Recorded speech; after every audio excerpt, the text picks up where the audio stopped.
আল্লাহর কোরআনের বাণী যদি সত্য হয়, নবীজির বাণী হাদিস শরীফ সব মিথ্যা তো নাকি? নবীর বাণী হাদিস এটাও পৃথিবীতে দুটি কিতাব চিরন্তন সত্যি হিসাবে বিশ্ববাসীর কাছে বিবেচিত হয়ে আছে। একটি কিতাবের নাম আল কোরআন, একটি কিতাবের নাম হলো আল হাদিস। পয়গম্বরের জবানি সহিহ হাদিসের কিতাব থেকে দুটি হাদিস শরীফ আপনাদের কাছে রেখেছি। বিশ্ব নবীর জবানি মুবারককে আরবি ভাষায় হাদিস শরীফ বলা হয়, ইংরেজিতে তারে বলা হয় দ্য সেইন্স অফ মুহাম্মদ সাল্লাল্লাহু আলাইহি সাল্লাম, বাংলায় তারে বলে নবীজির বাণী, নবীজির কথামালা। বিশ্ব নবীর জবানে মুবারক কিছু হাদিসের কিতাব আমরা বর্তমানে দেখতে পাই, পূর্বে অতীতে ছিল না। বিশ্ব নবীর সমসময়ে আল্লাহ নবী যে কথাগুলো বলতেন, সাহাবীরা কানে শুনতেন, মেমোরিতে জমা করে নিতেন।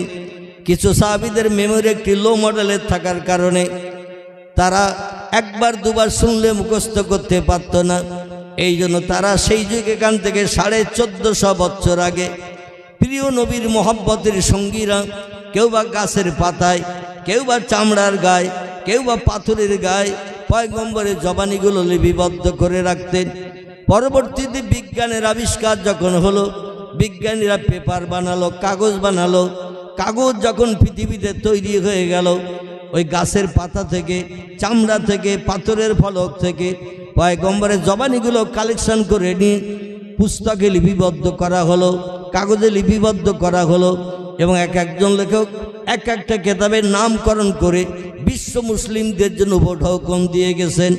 কার বা নাম বুখারী শরীফ, কার বা নাম মুসলিম শরীফ, কার বা নাম তিরমিজি, কার বা নাম আবু দাউদ, কার বা নাম ইবনে মাজা, কার বা নাম নাসাই, কার বা নাম দারমি, কার বা নাম দারকুতনি, কার বা নাম বাইহাকি, কার বা নাম তিবরানি, কার বা নাম মুওয়াত্তা মালিক, কার বা নাম মিশকাতুল মাসাবি, কার বা নাম ইবনে হাব্বান, কার বা নাম আল হাকিম, কার বা নাম আল মুস্তাদরাক, কার বা নাম তারগিব, কার বা নাম আল হাসান। এগুলো সব সহিহ হাদিসের কিতাবের নাম।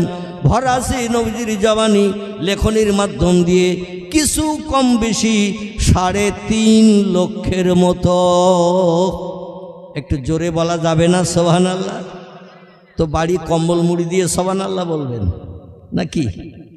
বিশ্ব নবীর জবানি মোবারক হাদিসের কিতাবের নামগুলো বললাম, এগুলো সব সহিহ হাদিসের কিতাবের নাম।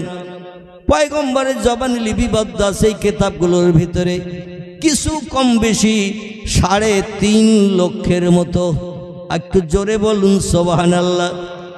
শরীয়তের ফতোয়ার কিতাব, কারো নাম হেদায়া, শরীয়তের ফতোয়ার কিতাব, কারো নাম ফতোয়ায়ে দুররে মুহতার, শরীয়তের ফতোয়ার কিতাব, কারো নাম ফতোয়ায়ে কাজী খান, শরীয়তের ফতোয়ার কিতাব, কারো নাম ফতোয়ায়ে মুহিত, শরীয়তের ফতোয়ার কিতাব, নাম তার ফতোয়ায়ে জামে সগীর, শরীয়তের ফতোয়ার কিতাব, নাম তার ফতোয়া আলমগীর, শরীয়তের ফতোয়ার কিতাব, নাম তার মারাকিউল ফালাহ।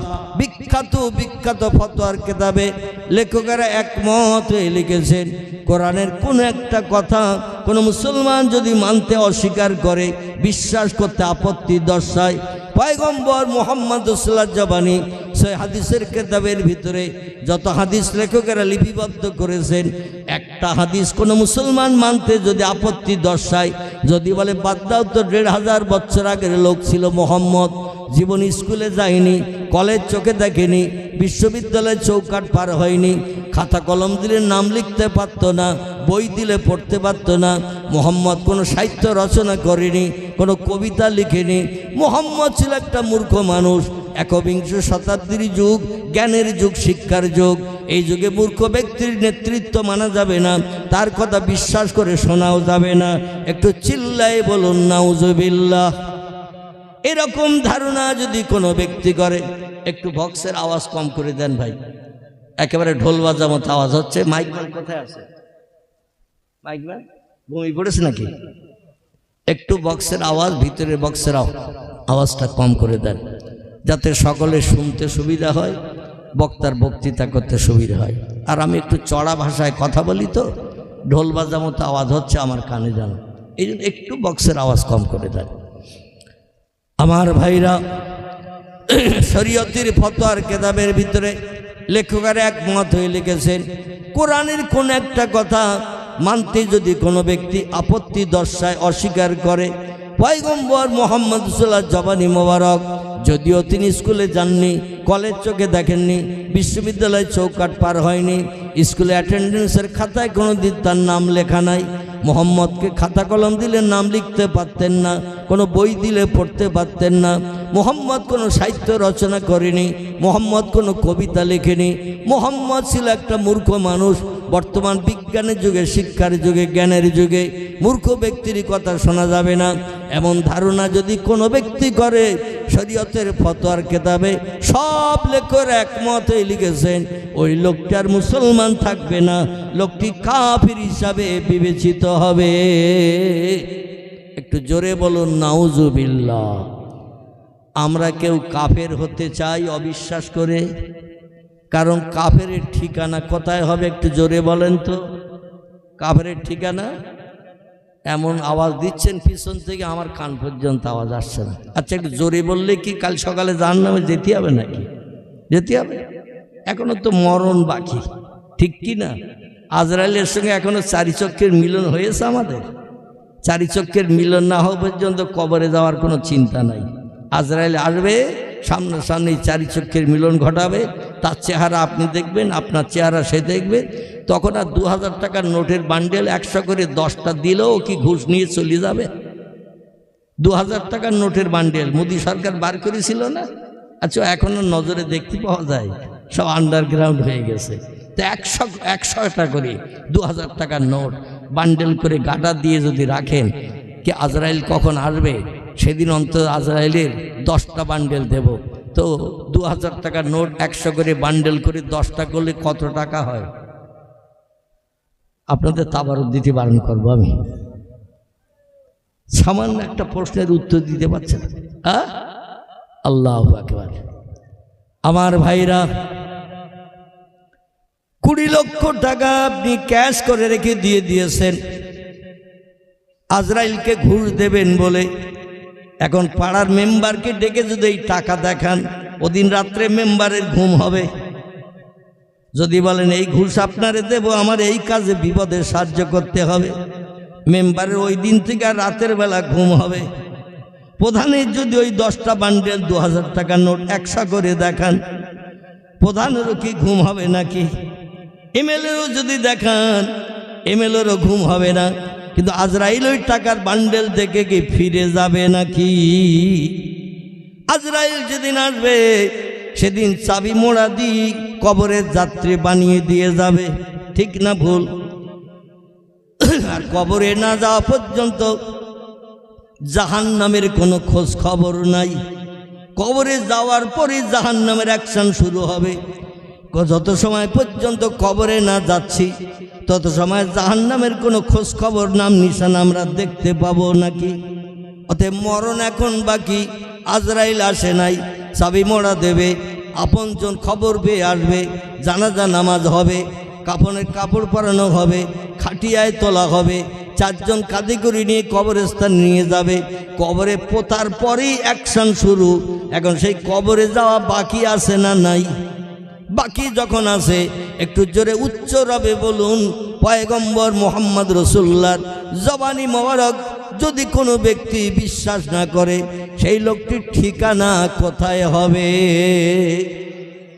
আমার ভাইরা, আল্লাহ পাক কালাম কোরআনে জানাচ্ছেন, ইন্নাল্লাযীনা কাফারু ওয়া কাযযাবু বিআয়াতিনা উলাইকা আসহাবুন নারি হুম ফিহা খালিদুন।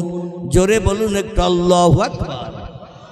আল্লাহ কোরআনে সূরা বাকারার ভিতরে তত্ত্ব কোট করে দিয়ে বলছেন, নিশ্চয় আমাকে যারা স্রষ্টা বলে মান্যতা দিল না, প্রভু বলে স্বীকারোক্তি দিল না, যারা বলে there is no god, Allah is nothing, স্রষ্টা বলতে প্রভু বলতে কেউ নাই, পৃথিবী প্রাকৃতিক নিয়মে অতীতে চলেছে, বর্তমানে চলছে, ভবিষ্যতেও চলবে, রাতের পরে দিন হয়, দিনের পরে রাত হয়, এটা ন্যাচারাল ডিপার্টমেন্ট, নদী দিয়ে জোয়ার হয়, জোয়ারের পরে ভাটা হয়, এ পরিচালনার কেউ নাই, এমন দলের মানুষ পৃথিবীতে আছে না নাই?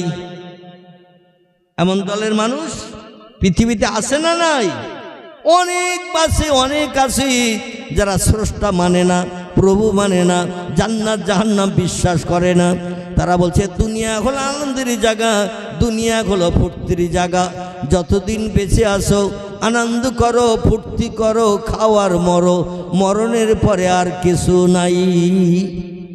হেগেল নামের একজন বিজ্ঞান বলছেন দুনিয়া হলো ক্ষণস্থায়ী, আজকের আসো আগামীকাল থাকবে, এ সার্টিফিকেট আমরা দিতে পারবো না। আগামীকালের জন্য কোনো আশা যেন উঠিয়ে রেখো না, যখন যেটা মনে ইচ্ছা হবে সঙ্গে সঙ্গে পূরণ করে নাও, কারণ আগামীকাল পর্যন্ত বাঁচবে এ সার্টিফিকেট দিতে পারবো না। এই জন্য যে ইচ্ছাটা তোমার মনের ভিতরে হবে সঙ্গে সঙ্গে ইচ্ছা পূরণ করো। ওনার সহসঙ্গী সহযাত্রী যারা বলল আশা পূরণ করতে গেলে তো অর্থের প্রয়োজন, টাকার প্রয়োজন। আমার মদ খাওয়ার ইচ্ছা, সুদ খাওয়ার ইচ্ছা, ব্যভিচারী করার ইচ্ছা, গরিবের হক ফাঁকি দিয়ে খাওয়ার ইচ্ছা, এইভাবে বিভিন্ন ইচ্ছা যদি পোষণ করি, খাসির গোশ খাওয়ার ইচ্ছা, বাগদা চিংড়ি খাওয়ার ইচ্ছা। এখন ইচ্ছা পোষণ করতে গেলে টাকা লাগবে না? লাগবে না?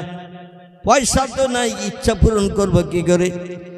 হেগেল বলছেন শোনো, ধার করে কর্য করি যদি ঘি ভাত খেতে হয় তাও খাও, খেয়ে মরো, মরণের পরে আর কিছু নাই। ধার করে যদি ঘি ভাত খেতে হয় তো খাও, কর্য করে খেতে হয় খাও, না খেয়ে যেন কবরস্থ হয়ে না, শ্মশানের চিতায় যেন ফুটতে যেও না। লোকজন ডেকে বলল কর্য করলে, ধার করলেও তো ঋণ পরিশোধ করতে হবে। বিজ্ঞান হেগেল বলছেন শোনো, তুমি কর্য করে যত পারো মনের স্বাদ মিটিয়ে খেয়ে কলিজা ঠান্ডা করো, মরণের পরে কোনো পাওনাদার এসে যদি তোমার মাথার পাশে চিল্লায় চাচা আপনার কাছে এত টাকা পাই, আমার দোকানের মাল এত খেয়েছিলেন, খাতায় লিপিবদ্ধ আছে, আপনি আমার দেনাটা শোধ করে দিয়ে যান, কবরে গেলে তো আপনার সঙ্গে আর দেখা হবে না, কোনদিন আপনার বাড়ি এসে আর খুঁজে পাবো না।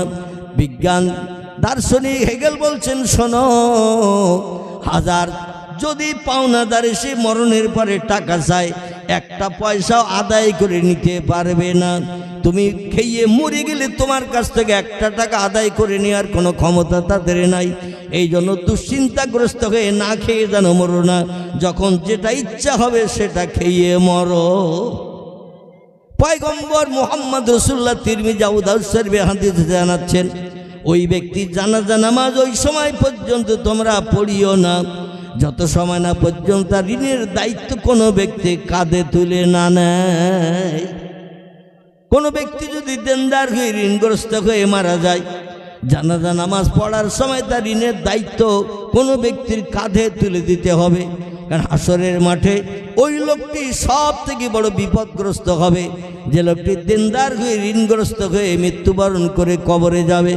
এমনকি হাসরের মাঠে আল্লাহ তাকে হাজির করাবেন, পাওনাদার আল্লাহর কাছে দাবি করবে, আল্লাহ আমার দোকান থেকে মাল খেয়েছিল 750 টাকার, আল্লাহ আমার কাছ থেকে ধার করে নিয়ে বাজার থেকে খাসির গোশ কিনেছিল, বাগদা চিংড়ি কিনেছিল, বাংলাদেশের পর্দা রিলিজ কিনেছিল, একটু দাম কম হয়েছিল, বললো টাকা আমার একটু দেন, কাছে টাকা নাই, সামনের হাটবারের দিন এসে সামনের বুধবারে দেব। ওই যে আমার কাছ থেকে টাকা ধার করে নিয়ে গিয়েছিল আর টাকা পরিশোধ করে নাই, ঋণ পরিশোধ করে নাই, পরবর্তী হাট আসতে যে খবর শুনলাম লোকটা মারা গেছে, মারা যাওয়ার কারণে আমার পাওনার টাকা নিতে তার বাড়ি গেলাম, যে দেখি গোসল করিয়ে কাপড় পরিয়ে খাটিয়ায় রেখেছে। আমি হাজার চেষ্টা করলাম মাথার পাশে দাঁড়িয়ে দাঁড়িয়ে, ও কাকা, ও চাচা, আমার সেই ঋণের টাকাটা দেন। হাজার চিল্লালো, যে ব্যক্তি পাওনাদার তার গলা ব্যথা হবে চিল্লালে, একটা পয়সা আদায় করতে পারবে না।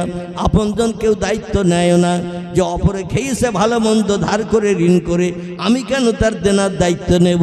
আল্লাহ নবী বলছেন শোনো, আপনজন সন্তানাদিরা ও আপনজন রক্তের সঙ্গে সম্পর্কওয়ালারা হাসরের মাঠে কোনো ব্যক্তির সালাম দেওয়া হবে না। ওই ব্যক্তির সবগুলো সব পাওনাদারকে দিতে হবে। পাওনাদার সব নিয়ে যদি খুশি না হয়, তার গায়ের গোশতগুলো কেটে কেটে পাওনাদারকে দিতে হবে। আল্লাহ সেদিন ন্যায়ের তুলাদণ্ডে বিচার করবেন, আল্লাহ কারো পক্ষপাতিত্ব করবেন না। জোরে বলুন একটু আমিন। তাহলে বিজ্ঞানীদের কথা শুনে ধার দেনা করে খেয়ে মরা ভালো না হাসরের মাঠে যেদিন কেউ কারো দিকে ফিরে তাকাবে না? আল্লাহ বলছেন ইয়াউমা ইয়াফিরুল মারউ মিন আখিহি ওয়া উম্মিহি ওয়া আবিহি ওয়া সাহিবাতিহি ওয়া বানিহি আল আখির।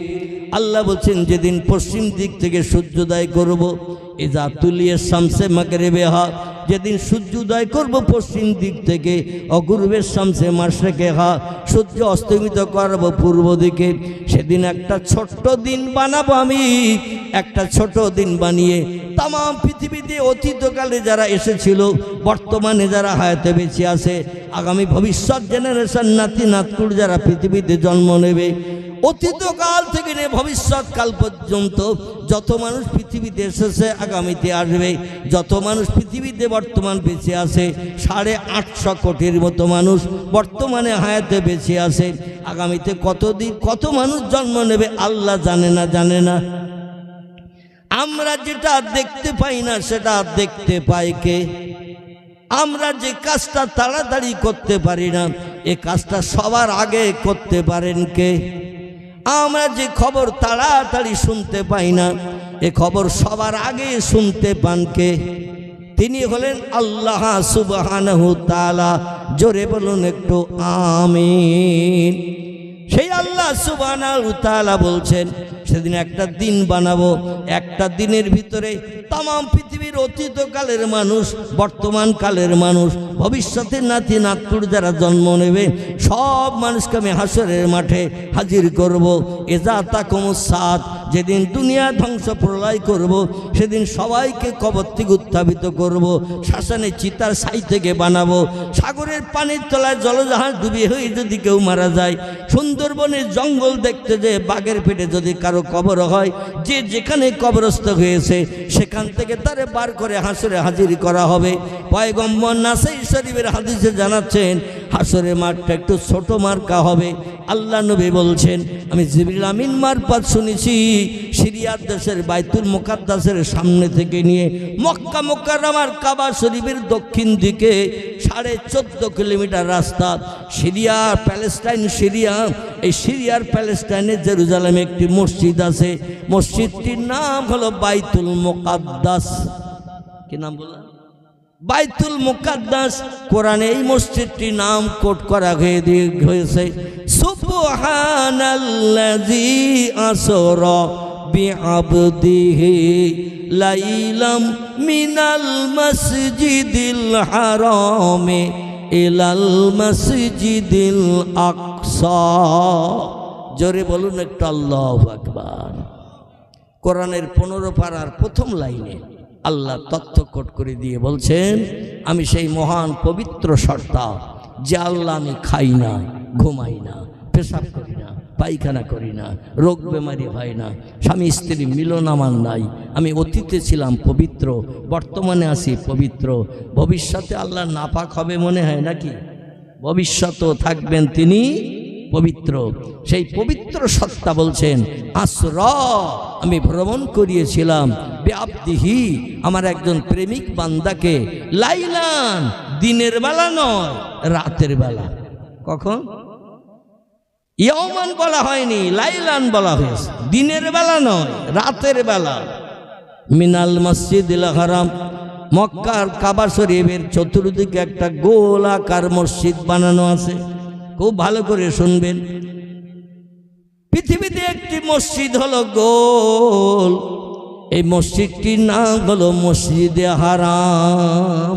কি নাম বললাম? একটু জোরে বলবেন। এই মসজিদটির নাম কি? এই মসজিদটির নাম হলো মসজিদে হারাম।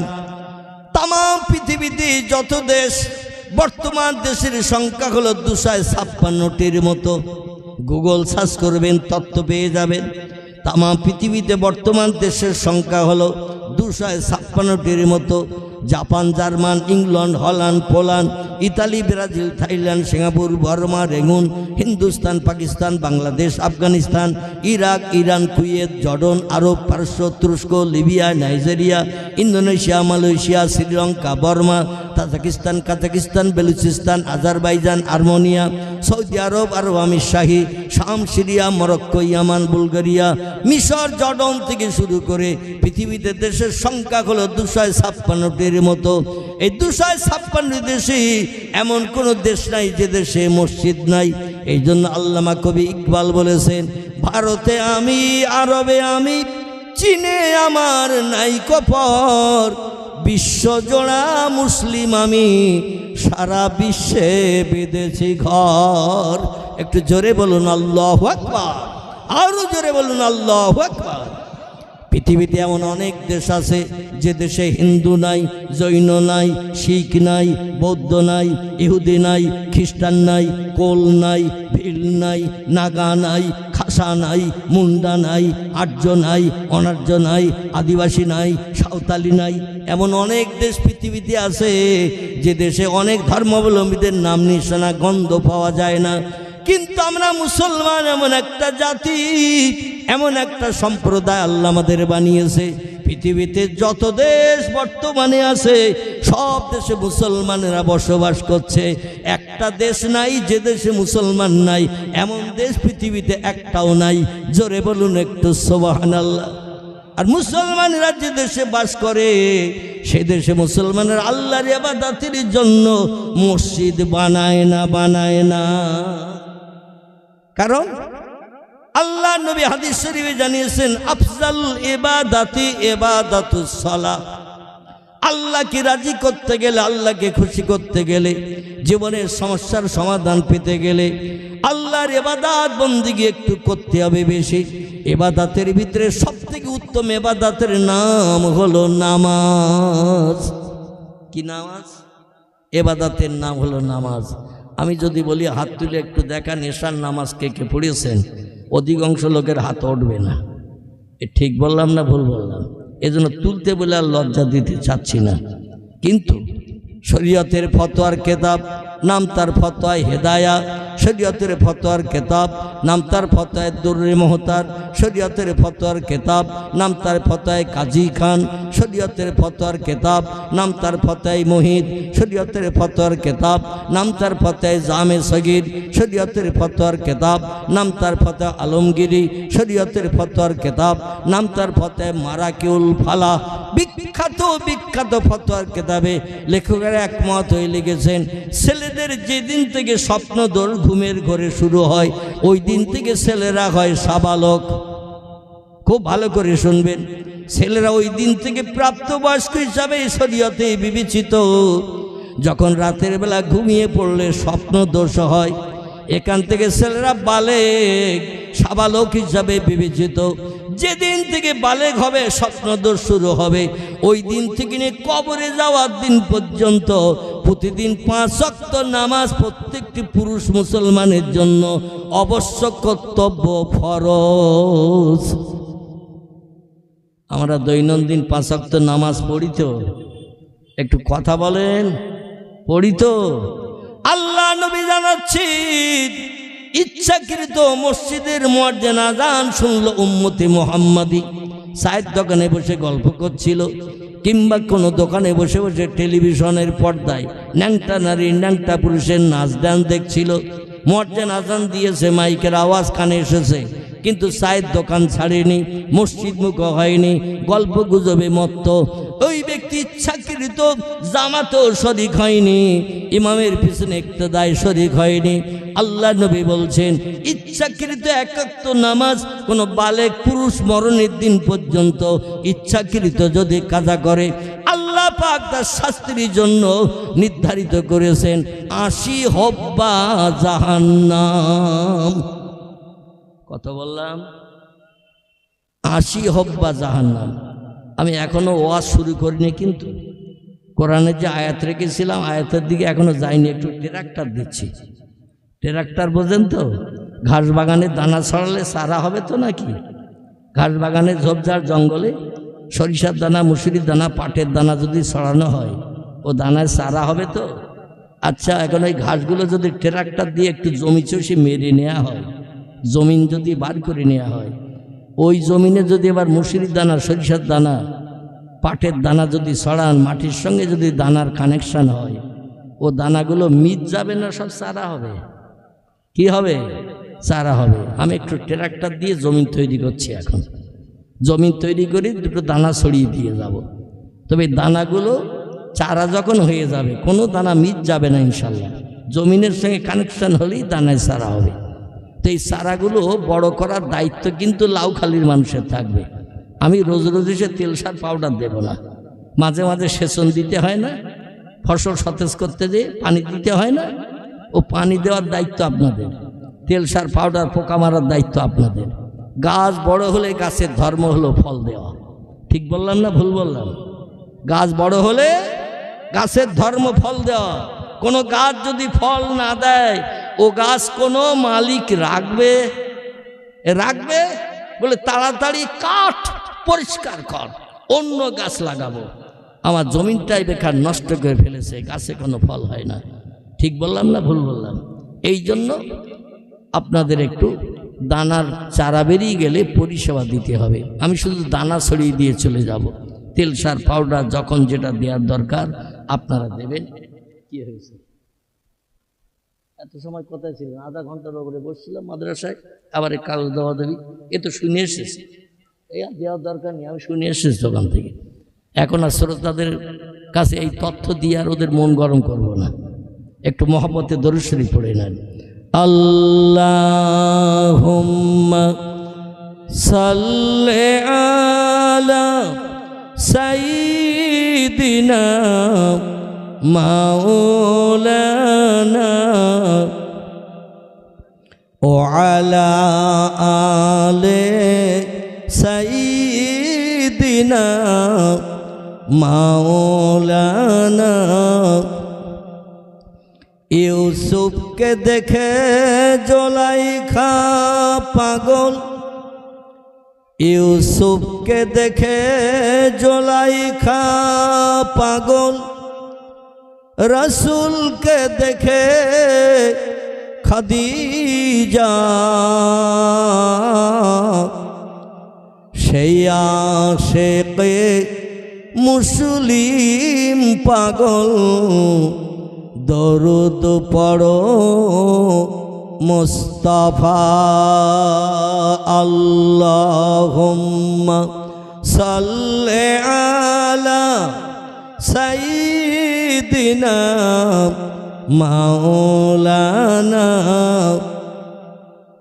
ওয়া আলা আলি সাইয়্যিদিনা।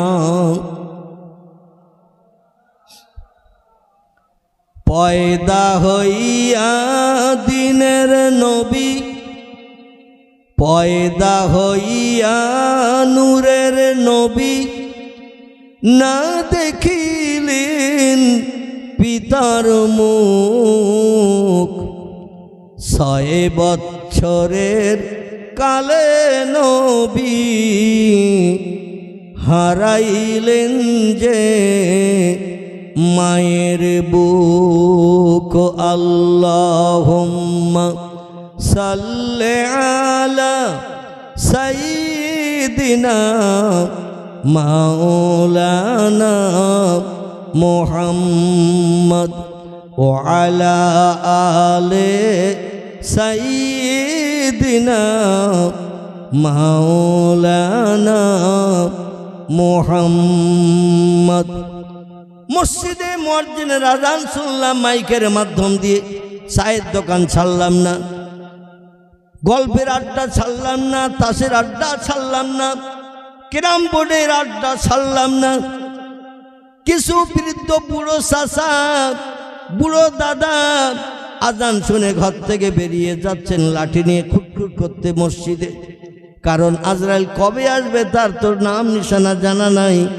এসে একবার যদি চাবি মোড়া দেয়, জনম জনম মসজিদে যাওয়া বন্ধ হবে না? হবে না? মসজিদে যাওয়া ওই চাচা দাদার বন্ধ হয়ে যাবে। কারণ 3 কাল চলে গেছে, 1 কাল বাকি। শরীরে রক্তের তেজ কমে গেছে, চোখের পাওয়ার কমে গেছে, মহাত্মা গান্ধীর মতো গালের দাঁতগুলো পড়ে গেছে। বুট ভাজা দিলে আর চিবায় না, গিলে গিলে খায়। ঠিক বললাম না ভুল বললাম? মহাত্মা গান্ধীর মতো বুট ভাজা বাদাম দিলে আর চিবিয়ে খেতে পারে না, গিলে গিলে খেতে হয়। এদের অন্তরে একটু মরণের ভয় আসে না, আসে না। এদের ভয়, এদের অন্তরে মরণের ভয় একটু বেশি বেশি আসে। চলতে না পারলেও লাঠি নিয়ে খুটখুট করতে করতে মসজিদে যায়। আর আমাদের মতো দলের মানুষ যারা 25, 30, 35 বছরের যুবক, তাদের যদি একটু মসজিদে যাওয়ার কথা বলা হয়, সলিমউদ্দিন চাচা বেশি আছে 72 বছর বয়স, আব্দুল করিম দাদা বেশি আছে 95 বছর বয়স, এখনো দাদা মরেনি, এখনো চাচা মরেনি। আমার বয়স তো মাত্র 33, মতান্তরে 35। চাচা দাদার মতো বুড়ো হব, তারপরে লাঠি নিয়ে নিয়ে মসজিদের দিকে যাব। এখন একটু দুনিয়ার রঙে মত্ত হয়ে আনন্দ ফুর্তি করে নি। একটু চিল্লাই বলুন নাউজুবিল্লাহ। লাউখালীর ভাইদের কাছে জিজ্ঞাসাবাদ করি, কাল বৈশাখের ঝড় যখন হয়, বৈশাখ মাসে উত্তর পশ্চিম কোণে যখন কালো ঘরকিষ্ট হাঁড়ির তলা মতো মেঘ ওঠে, এই মেঘটা বৈশাখ মাসে মাঝে মাঝে ওঠে না, ওঠে না? এই বৈশাখের হাঁড়ির তলা মতো বিকালবেলা যখন মেঘ ওঠে, মানুষ দেখলেই বুঝতে পারে ঝড় শুরু হবে। ঠিক বলছি না ভুল বলছি? আমার তত্ত্বের ভিতরে যদি কোনো মিস্টেক হয়, সঙ্গে সঙ্গে একটু ধরে দেবেন, আমি সঙ্গে সঙ্গে সংশোধন করে নেব। কারণ রসুল বলছেন, কুল্লু বনি আদামা খাত্তাউন, প্রত্যেকটা আদম বংশধর ভুলে ভরা এবং গুনাহগার। গোনা নাই এমন মানুষ পৃথিবীতে কেউ নাই। কারবা গোনা বেশি, কারবা কম। ঠিক বললাম না ভুল বললাম? কারবা গোনা বেশি, কারবা কম। আবার এই পৃথিবীতে মানুষ কাজ করে যারা, এদের কাজের ভিতরে ভুল হয় না, হয় না?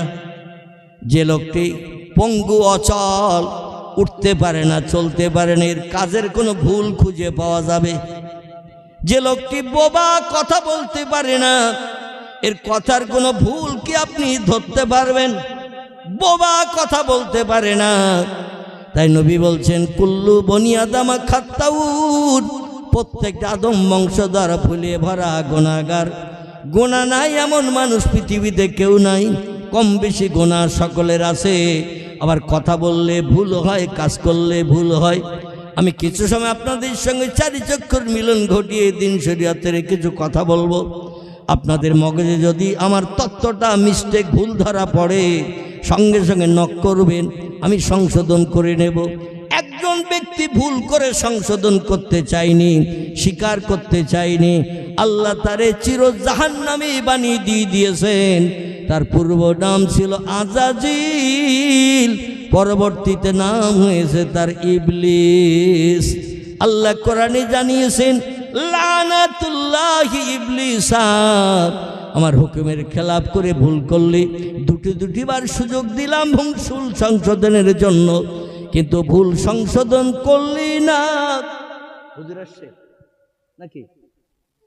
নারায়ে তাকবীর, নারায়ে তাকবীর। লাউখালী মাদ্রাসার মহান ইসলামিক জলসা, লাউখালী মাদ্রাসার মহান ইসলামিক জলসা, শ্রোতা মণ্ডলী, নারায়ে তাকবীর। আমার ভাইরা, আসুন আমি যেখানে ছেড়ে এসেছি সেখানে নিয়ে যাই। ইবলিস শয়তান দুটিবার সুযোগ পেয়েছিল ভুল সংশোধনের জন্য। ও ভুল সংশোধন করতে চায়নি, বরং উল্টো তত্ত্ব দিয়েছিল। ও আল্লাহ, আমাকে বানিয়েছেন আগুন দিয়ে, আর যাকে সেজদা করতে বলছেন সে তো তৈরি হয়েছে কাদা মাটি দিয়ে। তার নাম কি? কাদামাটি দিয়ে তৈরি।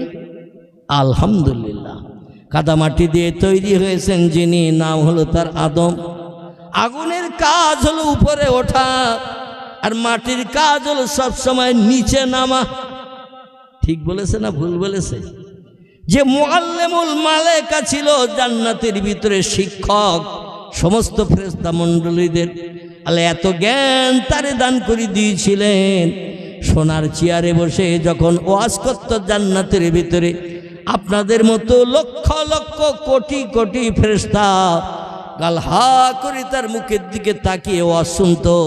যে খবর ফেরেশতারা জানতো না, যে তত্ত্ব ফেরেশতাদের মগজে পর্যন্ত ছিল না, নতুন নতুন তত্ত্ব পরিবেশন করত এই জেনেদের বাচ্চা।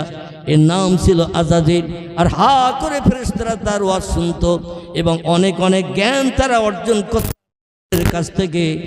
আল্লাহ পাক তাকে সমস্ত ফেরেশতাদের শিক্ষক বানিয়ে দিয়েছিলেন।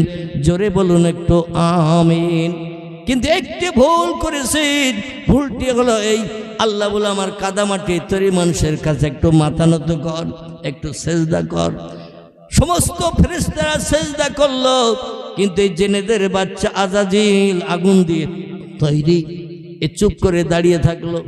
আল্লাহ বলেন সবাই সেজদা করলো, আমার নূরের তৈরি ফেরেশতারা, আর তুমি কেন চুপ করে দাঁড়িয়ে থাকলে? বলছে আল্লাহ ও তো পচা কাদামাটির তৈরি, আর আমি হলাম আগুনের তৈরি। শুধু তাই নয়, আমি ৭০,০০০ বছর তাম পৃথিবীর জমিনে এমন কোনো জায়গা নাই যেখানে আপনার জামন্দির জন্য সেজদা করি নাই, আপনার নামের তসবিহ পড়ি নাই। আমার ৭০,০০০ বছরের টোটাল ইবাদত আপনি কবুল করেছেন, সেটাও আমি শুনেছি। একটু জোরে বলুন সুবহানাল্লাহ। আচ্ছা, আমরা আমাদের জীবনে যত নামাজ পড়েছি, এক ওয়াক্ত নামাজ কবুল হয়েছে সার্টিফিকেট পেয়েছি? কারণ আমরা মসজিদে নামাজ পড়তে যাই শুক্রবার জুমার দিন, যাই তো নাকি? অনেক আছে শিবলি সাহেব মার্কা, সপ্তাহে একদিন করে মসজিদে যায়, আর সারা সপ্তাহ মসজিদের দিকে ফিরেও তাকায় না। তবে এই মজলিসে যারা আছেন সবাই এরাম না, এরা সবাই ভালো ৫ ওয়াক্ত যায়, কিংবা আত্মীয় স্বজনের বাড়ি ব্যবসা বাণিজ্যে গেলে হয়তো সেই ওয়াক্তটা কাজা হয়ে যায়, বাড়ি এসে আবার কাজাটাও আদায় করে নেয়। আমার ভাইরা, যে ৭০,০০০ বছর একটা ইবাদত করে আল্লাহকে রাজি করেছিলেন, আল্লাহ তাই সমস্ত ফেরেশতাদের শিক্ষক তারে বানিয়ে দিয়েছিল। আল্লাহ বললেন তুমি সেজদা কেন করো নাই? ও তার প্রত্যুত্তরে বলল, মানুষ হলো কাদামাটির তৈরি, আমি হলাম আগুনের তৈরি। আগুনের কাজ হলো উপরে ওঠা, মাটির কাজ হলো নিচে নামা। এই জন্য নিচে যে নামে তার কাছে মাথা নত করে আমি উপরে ওঠা লোক, মাথা নত করে আমি নিকৃষ্ট হব, এটা আমি চাই না। আল্লাহ বললেন তোর দাম বাড়বে কি কমবে ওটা আমি জানি, আমার হুকুম তামিল কর। ও বলল লা ইয়া রব্বি, আমার পক্ষে কাদামাটি তৈরি মানুষকে সেজদা করা যাবে না।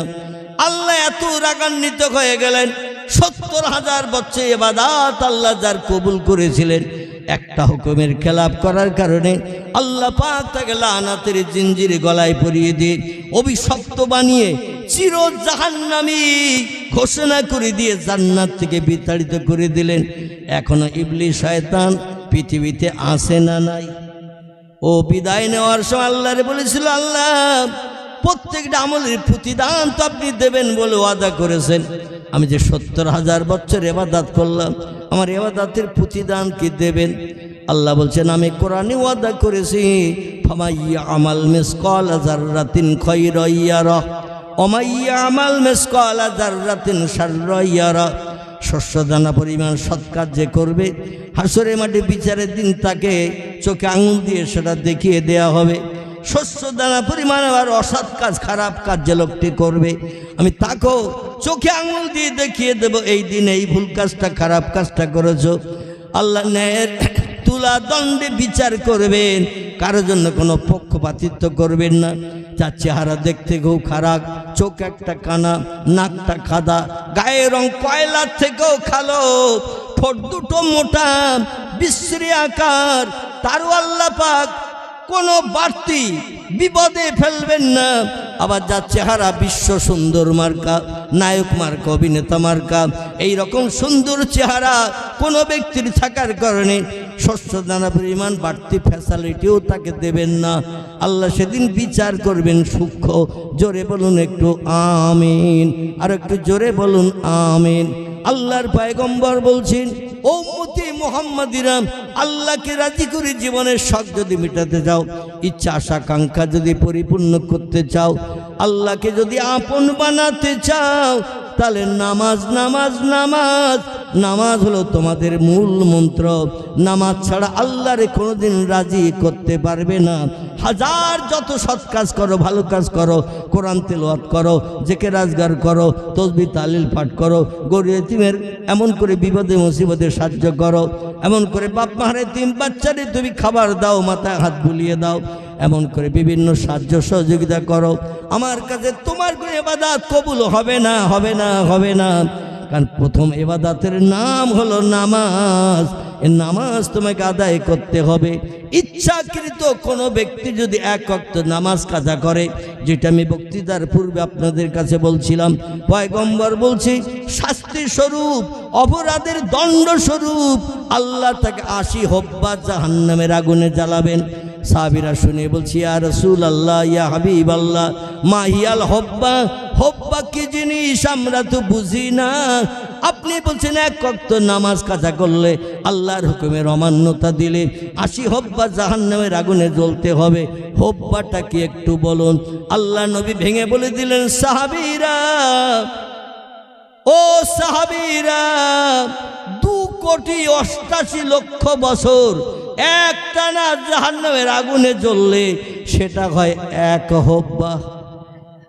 কহব্বা 2,88,00,000 বছর একটানা জাহান্নামের আগুনে জ্বললে তারে বলা হয় 1 হব্বা। 1 ওয়াক্ত নামাজ কাজা করলে ইচ্ছাকৃত তারে জাহান্নামে রাখা হবে 80 হব্বা।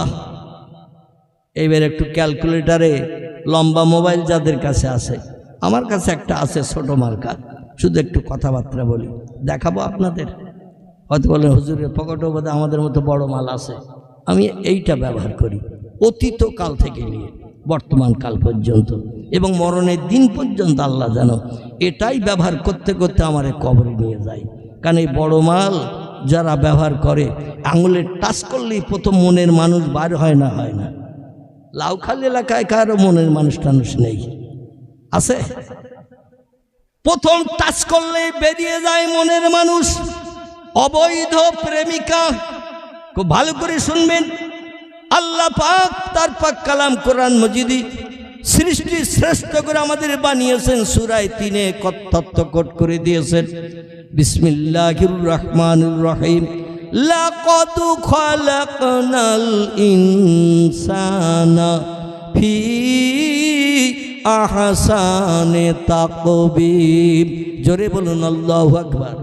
আল্লাহ বলছেন, যত সৃষ্টি চোখে দেখতে পাও, যত সৃষ্টি চোখে দেখতে পাও না, বাঘ, ভাল্লুক, হাতি, সিংহ, গন্ডার, ইঁদুর, কুকুর, বিড়াল, সাপ, বিচ্ছু, ব্যাঙ, মাছি, মশা, পিপিলিকা, কীট পতঙ্গ, জীবজন্তু, সার, পোকা, উকুন থেকে শুরু করে কিছু চোখে দেখতে পাই, দেখতে পাই না, এগুলো পৃথিবীতে আছে না নাই?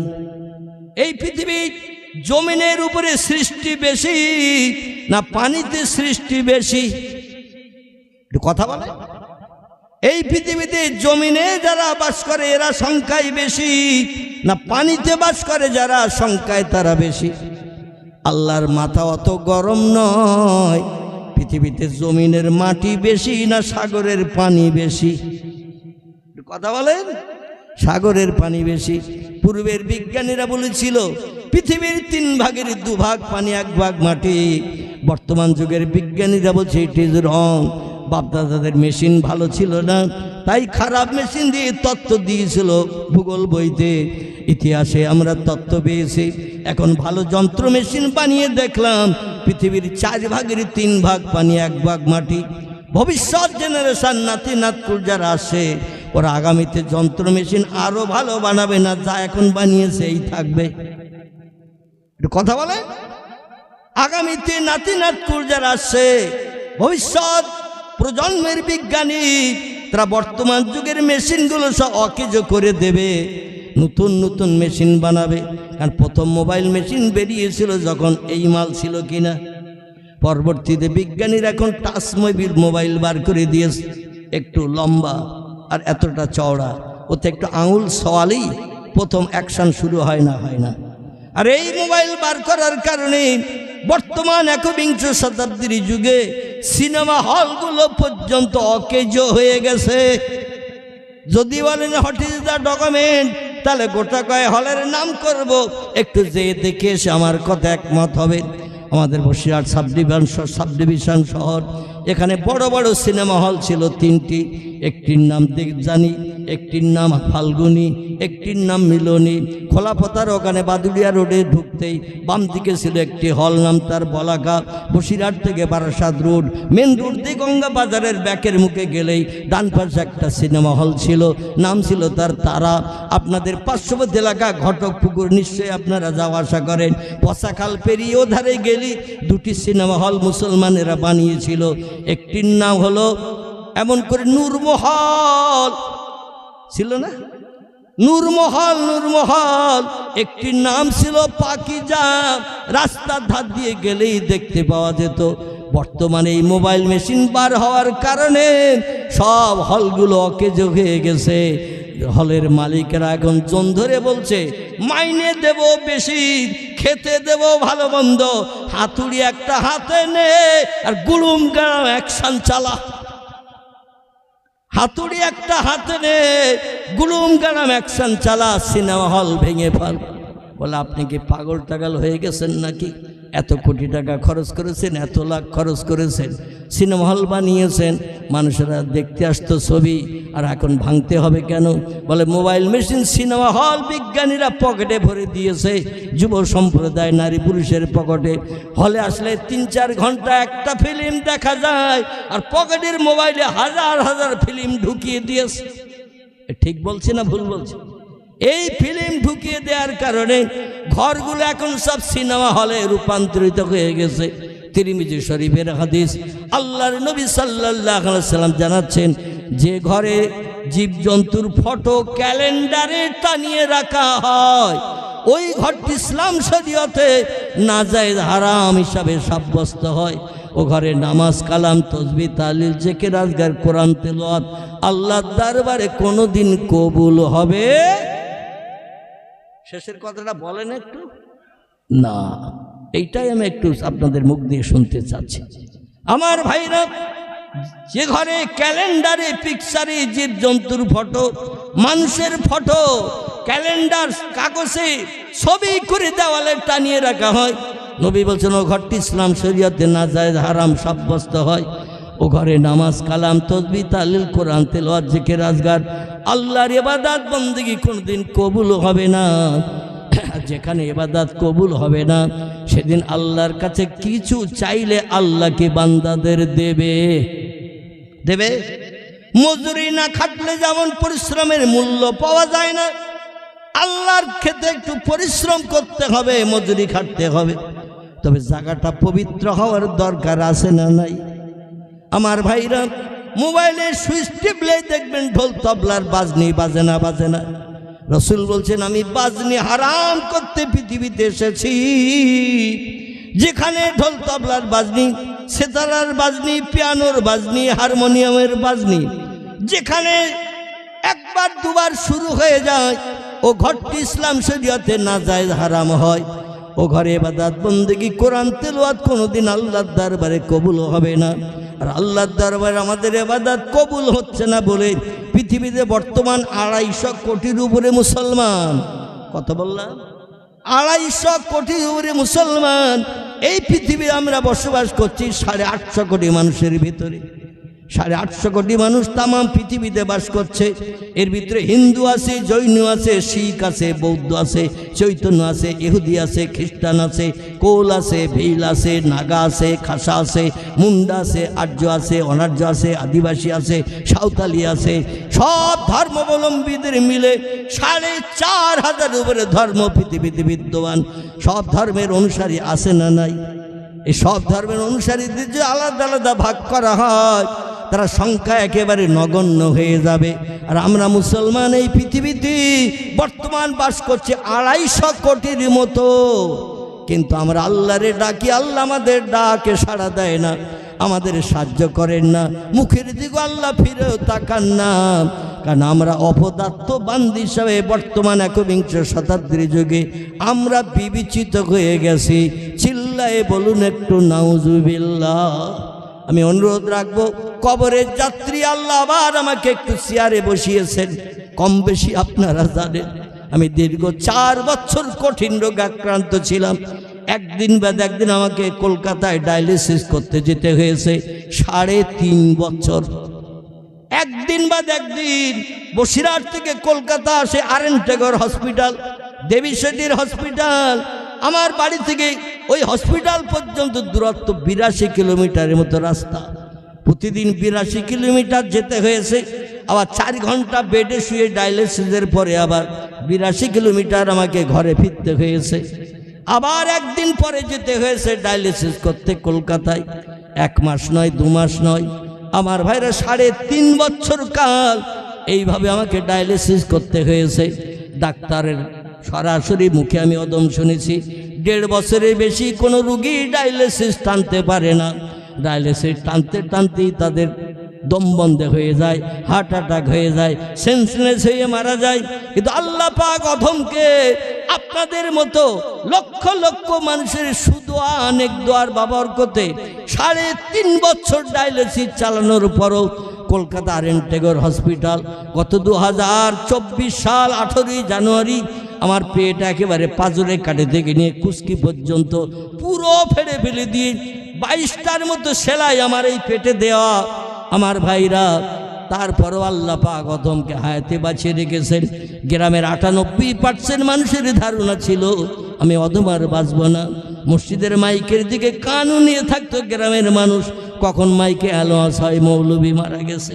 কিন্তু বাংলা একটা প্রবাদ আছে, রাখে আল্লাহ মারে কে, আর মারে আল্লাহ রাখে কে।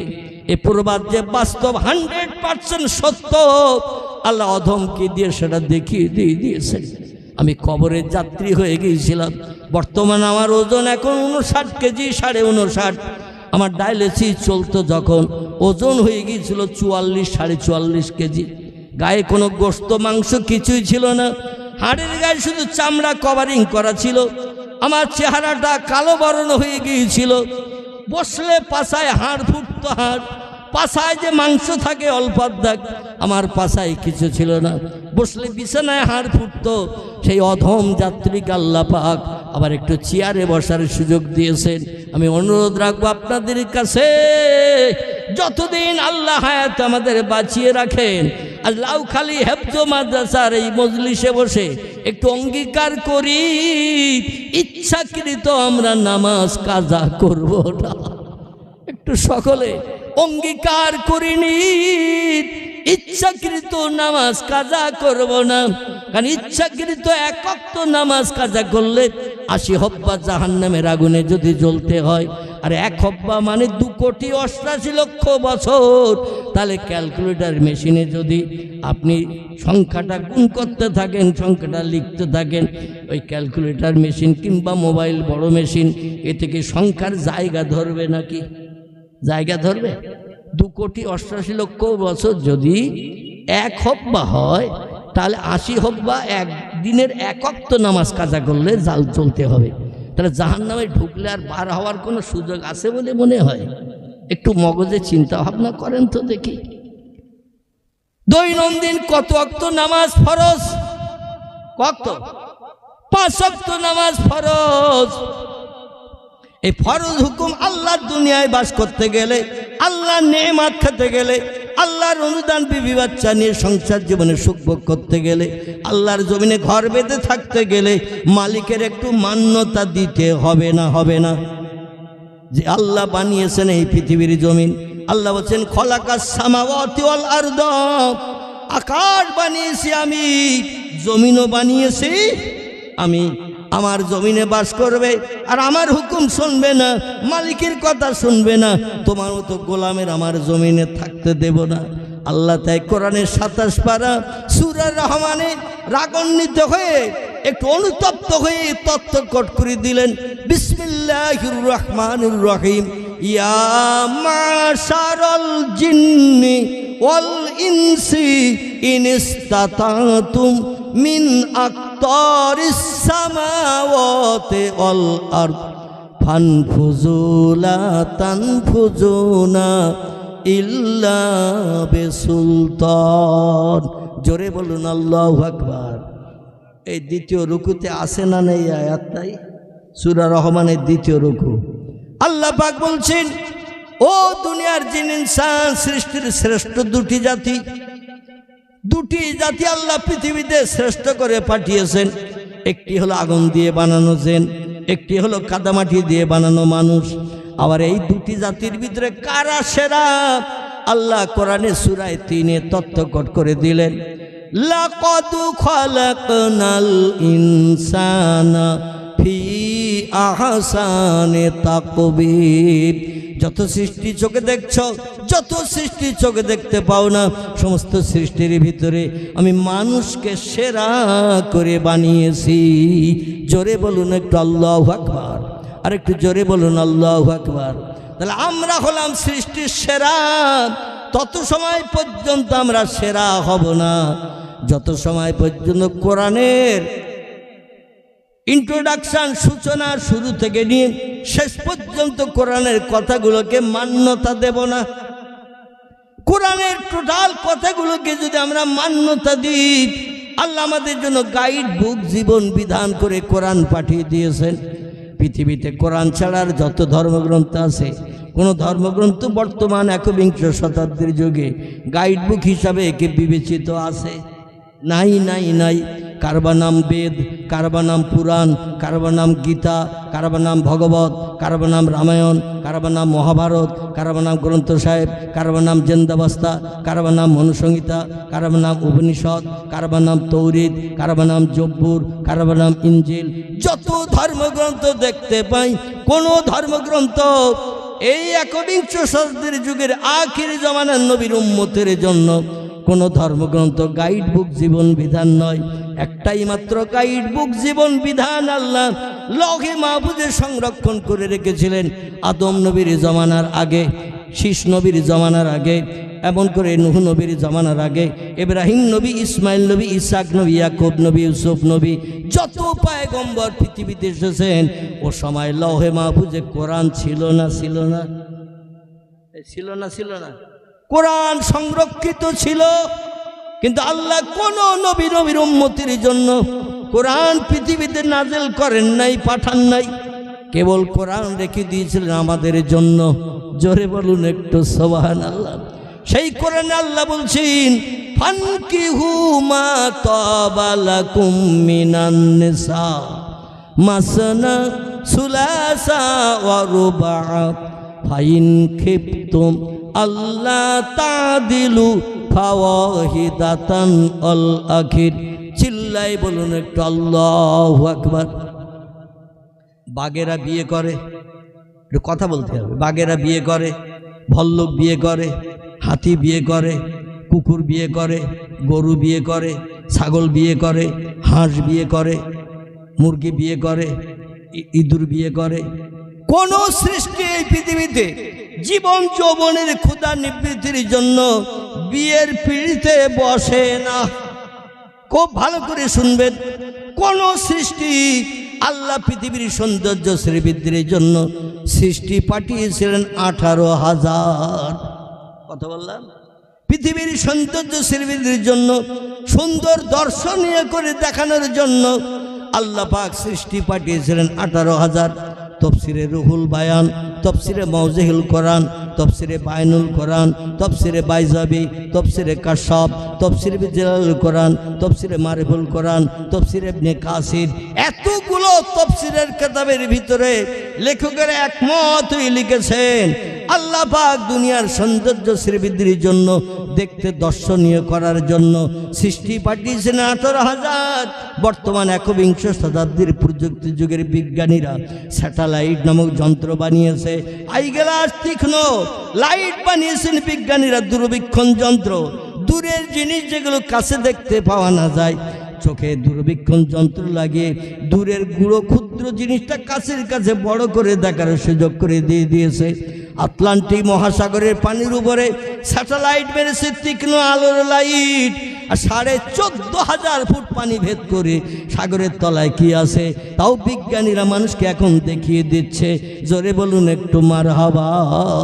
মক্কা মুকাররমা থেকে মদিনাতুল মুনাওয়ারা উত্তর দিকে অবস্থিত এই মদিনায়, যেখানে পয়গম্বর মুহাম্মদ রাসূলুল্লাহ কবরস্থ হয়ে আছেন, তার প্রাণ প্রিয়া বিবি হযরতে মাইশাতুল হুমায়রার বাসঘর বসত ঘরের ভিতরে পয়গম্বরের রওজা মোবারক থেকে আরো উত্তর দিকে 3 কিলোমিটার রাস্তা, 2 মাইলের উপরে রাস্তা। সেইখানে একটা পাহাড় এখনো দাঁড়িয়ে রয়েছে, 24 কিলোমিটার লম্বা। কতটা বললাম? 24 কিলোমিটার লম্বা একটা পাহাড় পূর্ব পশ্চিমে লম্বা হয়ে দাঁড়িয়ে আছে। এই পাহাড়টি পাথরে ঘেরা, যে পাহাড়ের উপরে পয়গম্বর উহুদের যুদ্ধের সময় শত্রুদের আঘাতে তার মাথার চামড়া কেটে, হাড় কেটে ঘিনুর ভিতরে 2 ইঞ্চির মতো তরবারির আল ঢুকে গিয়েছিল। পয়গম্বরের মুখে পাথর মেরেছিল মক্কার মুশরিকেরা। 2খানা কাঁচা দাঁত ভেঙে জমিনে পড়ে গেল। পয়গম্বরের দেহ রক্তপ্লুত হয়ে গেল, মাথা ফ্র্যাকচার হয়ে গেল, দাঁত ভেঙে গেল। পয়গম্বর রক্ত শূন্য হয়ে বেহুশ হয়ে গেলেন। পাহাড়ের উপর থেকে গড়াতে গড়াতে একটা কোনো গোল জিনিস, বল কিংবা কোনো জিনিস গোল যদি উপর থেকে ছেড়ে দেন, ও গড়াতে গড়াতে তলায় আসবে না। পয়গম্বর মোহাম্মদ রসুল্লাহ ওই রকম গড়াতে গড়াতে বেশ কিছুটা নিচে নেমে আসলেন, এসে একটা গর্তের ভিতরে ঢুকে পড়লেন। আর মক্কার মুশরিকরা ঘোষণা দিয়েছিল, কাতালা মুহাম্মদ রসুল্লাহ। জোরে বলুন একটু নাউজুবিল্লাহ।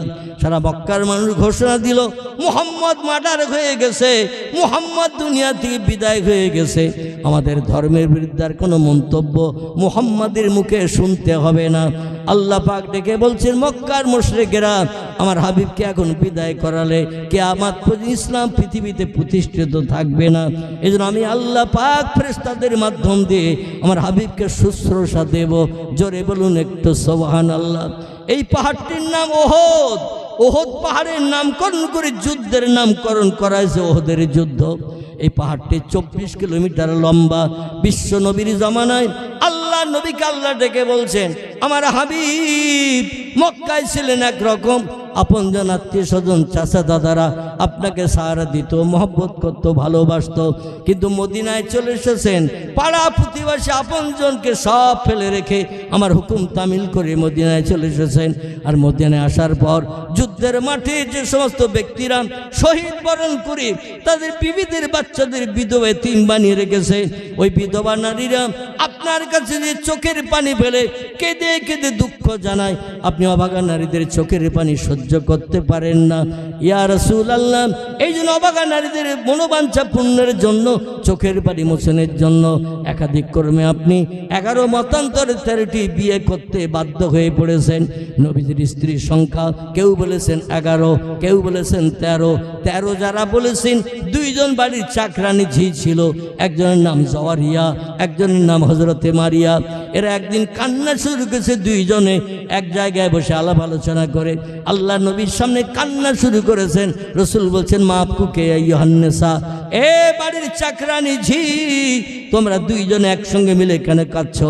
আমার বিবিরা কি তোমাদের অত্যাচার করেছে, উৎপীড়ন করেছে, মারধর করেছে, গালিগালাজ করেছে, তাই তোমরা বহির্প্রকাশের জন্য চোখের পানি ফেলে কাঁদছো? আল্লাহ নবীর বাড়ির চাকরানি যে 2 জন, হযরতে জাওয়ারিয়া মারিয়া বলে, লা ইয়া রাসূলুল্লাহ, হে আল্লাহর পয়গম্বর, আপনার বিবির আমাদের সঙ্গে দুর্ব্যবহার করেনি, কাজের ত্রুটির জন্য কোনো গালিগালাজ করেনি। নবী বললেন, তাহলে কাঁদো কেন? 2 জন নারী বলছি, ইয়া রাসূলুল্লাহ, সংসারে সব কাজ আমরা করি, করার সুযোগ পাই, জামা কাপড় পরিষ্কার করা, রান্না বান্না করা, ঝাড়ঝুট দেওয়া, পানি টানি আনা, যা কিছু কাজ আপনার বিবির আমাদের দিয়ে করিয়ে নেয়। একটা কাজের সুযোগ এখনো পর্যন্ত লম্বা দিন বাড়ির চাকরানি ঝি হওয়া সত্ত্বেও একটা সুযোগ থেকে আমরা বঞ্চিত, একটা সুযোগ এখনো পেতে পারি নাই। তাই আমরা চোখের পানিতে বুক ভাসে আপনার কাছে কাঁদছি। আল্লাহ পাক আপনার নামের পাশে সার্টিফিকেট দিয়েছেন, ওমা আরসালনাকা ইল্লা রাহমাতাল লিল আলামিন। জোরে বলুন একটু আল্লাহু আকবার। আল্লাহ ডেকে বলেন, হাবিব গো, আপনাকে আমি দুনিয়ায় পাঠিয়েছি কি করে আপনি কি জানেন? আপনাকে দয়ার সাগর, করুণার আধার, দুঃখের দুঃখ মোচনের জন্য, অভাবীর অভাব দূর করার জন্য, ক্ষুধার্তের ক্ষুধা নিবৃত্তির জন্য, ক্রন্দনরত ব্যক্তিদের চোখের পানি মোচন করে মুখে হাসি ফুটানোর জন্য আপনাকে আমি রাহমাতাল লিল আলামিন করে পাঠিয়েছেন। কোনো ব্যক্তির চোখের পানি যদি আপনার কাছে ফেলে, আপনি যেন চোখের পানি ফেলে ফিরিয়ে দেবেন না, তার মুখে হাসি ফুটিয়ে ফিরাবেন। এই জন্য পয়গম্বরের টোটাল জিন্দেগি জীবনে আলগা করে দেখা যায় কন্যত ব্যক্তিরা এসে যা কিছু চাইতেন পয়গম্বর তাদের সেই দাবিটা পূরণ করে মুখে হাসি ফুটাতেন। অভাগী নারীরা ডেকে বলল, ইয়া রাসূলুল্লাহ, একটা দায়িত্ব থেকে আমরা বঞ্চিত, সেটা আপনার বিবিরা রাতের বেলা যে সেবা পরিষেবা দিয়ে আপনারে খুশি করেন, ওই পরিষেবাটা আমরা দিতে পারি না, কারণ আপনার বিবির তালিকায় আমাদের নাম লেখা নাই। রাতের বেলা আপনার বিবিরা হযরত আয়েশা, উম্মে সালমা, উম্মে হাবিবা, যায়েনাব বিনতে জাহাশ, যায়েনাব বিনতে খুজাইমা, সাউদা, সুফিয়া, মাইমুনা, ইয়া রাসূলুল্লাহ, এরা আপনাকে রাতের বেলা যে পরিষেবা দেয় সেই পরিষেবা আমরা তো দিতে পারি না। নবীগত আপনার বিবির তালিকায় আমাদের এই দুইজনের নামকে একটু নথিভুক্ত করা যাবে। রসুল বললেন, ও জাওয়ারিয়া মারিয়া, আমার তো আর বিয়ের প্রয়োজন দরকার নাই, তারপর আমি বয়স বৃদ্ধ হয়ে গেছি, আমার বয়স এখন বর্তমান 58-59-এর কোটায় পতিত হয়ে গেছে, 3 কাল চলে গেছে, 1 কাল বাকি, আর বিয়ের কোনো প্রয়োজন নাই, কিন্তু তোমরা চোখের পানিতে বুক ভাসিয়ে কাঁদবে, আমি রসুল ওটা দেখতে পারি না, পছন্দ করি না, সহ্য করতে পারি না, তাই তোমাদের চোখের পানি মোচন করতে আমার স্ত্রীর তালিকায় তোমাদের দুইজনের নাম নথিভুক্ত করে নিলাম। জোরে বলুন একটু সুবহানাল্লাহ। নবীজির একাধিক ক্রমে মদিনার দেশে 10 বছরের জিন্দেগিতে স্ত্রী সংখ্যা ছিল টোটাল 9 জন। কজন বললাম? 9 জন বিবি ছিল মদিনার দেশে। মক্কা নগরীতে নবীর স্ত্রী ছিল মাত্র 1 জন। কজন? বিশ্ব নবী 53 বছর বয়স পর্যন্ত মক্কা নগরীতে বসবাস করেছেন, স্ত্রী ছিল 1 জন। আর মদিনায় যাওয়ার পরে নবীর স্ত্রীর সংখ্যা বাড়তে বাড়তে বেড়ে দাঁড়ালো 9 জন। কোন স্ত্রী যখন মারা যেতেন আল্লাহ নবী আর একটা বিয়ে করে 9-এর সংখ্যা পুরাতেন। 9-এর উপরে নবী কোনো নারী একসঙ্গে রাখেন নাই। আল্লাহ একদিন ডেকে বলে, আমার হাবিব গো, আপনার বিবির সংখ্যা একাধিক, 11 মতান্তরে 13টা বিয়ে করেছেন, 9 জন স্ত্রীকে নিয়ে মদিনায় সংসার যাপন করছেন। মক্কার কোনো জায়গা জমি আপনি নিয়ে আসতে পারেননি, খেজুর বাগানের খেজুর গাছ নিয়ে আসতে পারেননি, ব্যবসার জন্য টাকা পয়সা নিয়ে আসতে পারেননি। রাতের বেলা খালি হাতে আমার হুকুম তামিল করে জিবরিলের কথা মোতাবেক বাড়ি ঘর সব ফেলে রেখে 650 কিলোমিটার রাস্তা এই মদিনার দেশে চলে এসেছেন। আপনার বিবিধ নিয়ে সংসার যাপন করতে যে একাধিক করবে 9 জন স্ত্রী সংসার করতে যে বড় অভাব দেখা দেয়, অনটন দেখা দেয়।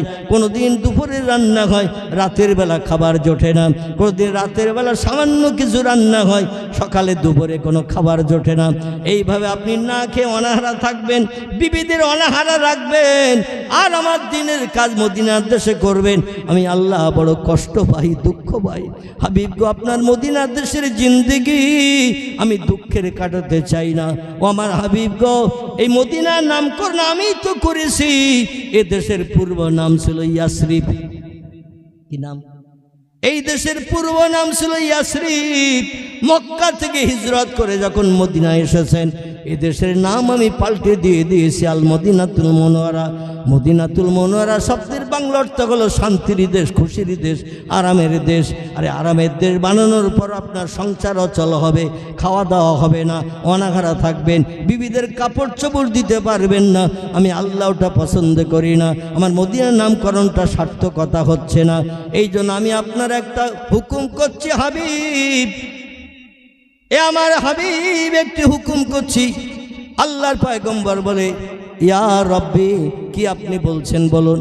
আল্লাহ বলছেন, যেখানে ওহদের যুদ্ধ হয়েছে, ওই যে লম্বা পাহাড়, যে পাহাড়ে আপনার মাথায় তরবারির আঘাত করেছে, পাথর ছুরি দিয়ে দুখানা দাঁত ভেঙে দিয়েছে, ওই পাহাড়ের উপরে শুধু 1-2খানা করে পাথর, আর তলায় যত পাথর ছিল আমি আল্লাহ কোন শব্দের মাধ্যম দিয়ে আপনার সংসার জীবন সুখের বানানোর জন্য আমি আল্লাহ সব সোনা বানিয়ে দিলাম। নারায়ে তাকবীর। আমরা যদি রাতের বেলা ঘুমিয়ে স্বপ্নে দেখি উত্তর মাঠের কুল গাছের গোড়ায় 1 কলসি রূপোর টাকা আছে, দক্ষিণ মাঠে খেজুর গাছের গোড়ায় ওখানে 1 ডাবল সোনার টাকা আছে। আচ্ছা, ওই রাত্রি ঘুম থেকে উঠে শাবল কোদাল নিয়ে যাব না? একটু কথা বলতে হবে, যাব না? রাত 1টার সময় ঘুমিয়ে স্বপ্ন দেখছি, স্বপ্ন দেখেই ঘুম ভেঙে গেছে। একা যেতে যদি ভয় লাগে খোকার মারও ডেকে নিয়ে যাবো কিনা, দিনের বেলা গেলে অনেকে দেখতে পাবে ভাগসাবে, এখন চল তুই আর আমি 2 জন যাই। এ ঠিক বললাম না ভুল বললাম? 1 কলসি সোনার টাকা যদি পাই, 1 ডাবু যদি রূপোর টাকা পাই, সংসারের অভাব দূর হয়ে যাবে। আল্লাহ ডেকে বললেন, হাবিব টোটাল ওহদ পাহাড় 24 কিলোমিটার রাস্তা, এই পাহাড়ের উপরে শুধু পাথর দিয়ে কভারিং করা ঘেরা, তলায় যত পাথর আমি আল্লাহ পাক কোন শব্দের মাধ্যম দিয়ে সোনা বানিয়ে দিয়ে দিলাম। আল্লাহ কোরআনে সূরা ইয়াসিনে তথ্য কোট করছেন, বিসমিল্লাহির রহমানির রহিম, ইন্নামা আমরুহু ইযা আরাদা শাইয়ান আইয়াকুলা লাহু কুন ফায়াকুন। জোরে বলুন একটু আল্লাহু আকবার, আর একটু জোরে বলুন আল্লাহু আকবার।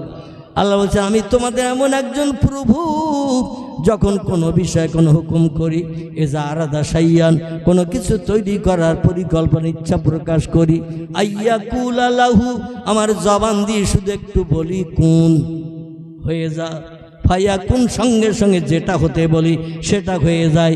আমার কোনো কিছু বানাতে তৈরি করতে 1 সেকেন্ডের বেশি 2 সেকেন্ড সময় অতীতকালে লাগেনি, বর্তমানেও লাগছে না, ভবিষ্যতও লাগবে না। আমি এমন একজন পাওয়ারফুল স্রষ্টা, জোরে বলুন একটু সুবহানাল্লাহ। আল্লাহ নবী ডেকে বললেন, আল্লাহ আপনি আমার সংসার জীবন সুখের বানানোর জন্য ওহদ পাহাড়টা সোনা বানিয়ে দিলেন, আর একটু তথ্য দিয়ে দিলেন, আপনি দিনের বেলা যেন সোনা আনতে যাবেন না, লোকজন দেখলে তারাও আপনার সঙ্গী হয়ে পিঁপড়ের মতো লাইন দিয়ে সোনা সব উঠিয়ে নিয়ে যাবে। রাতের বেলা গভীরে যখন লোকজন চলবে না, রাস্তাঘাটে দেখতে পাওয়া যাবে না, একটু গোপনে সন্তর্পণে ওহদ পাহাড়ের কিনারায় যাবেন, যে একটু পাথর সরিয়ে সোনা আনিয়ে নিয়ে চলে আসবেন, বাজারে বিক্রি করবেন, টাকা হবে, আর এই টাকা দিয়ে সংসারে সব অভাব দূর করে নেবেন। পয়গম্বর ডেকে বলেন, আল্লাহ জিবরিল আমিনের মুখে শুনেছি ধনীদের 500 বছর আগে গরিবেরা জান্নাতে যাবে। একটু জোরে বলুন। তাহলে গরিব হলে লাভ না লস? গরিব হলে লস নয়, লাভ লাভ লাভ।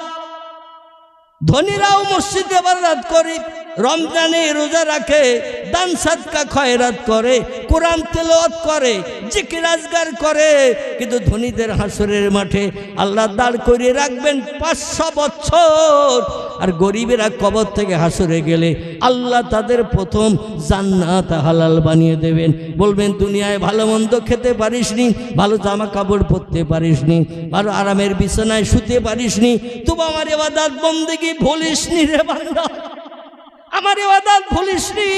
পৌষ মাসে কোরিয়ান কম্বল গায়ে জড়িয়ে বিশ্রাম নিতে পারিসনি, গামছা জড়িয়ে তোর পৌষ মাস কেটে গেছে, মাঘ মাস কেটে গেছে, আর মুয়াজ্জিন আযান শুনেছিস, গামছা গায়ে দিয়ে মসজিদে চলে গেছে, ছেড়ে একটা জামা গায়ে দিয়ে মসজিদে চলে গেছে, কাঁপুনি হয়েছে, তাও কম্বল ছেড়ে লাথি মেরে বেরিয়ে এসেছিস, আর হাসরের মাঠে এখানে দগ্ধ হবি সূর্যের রৌদ্রে।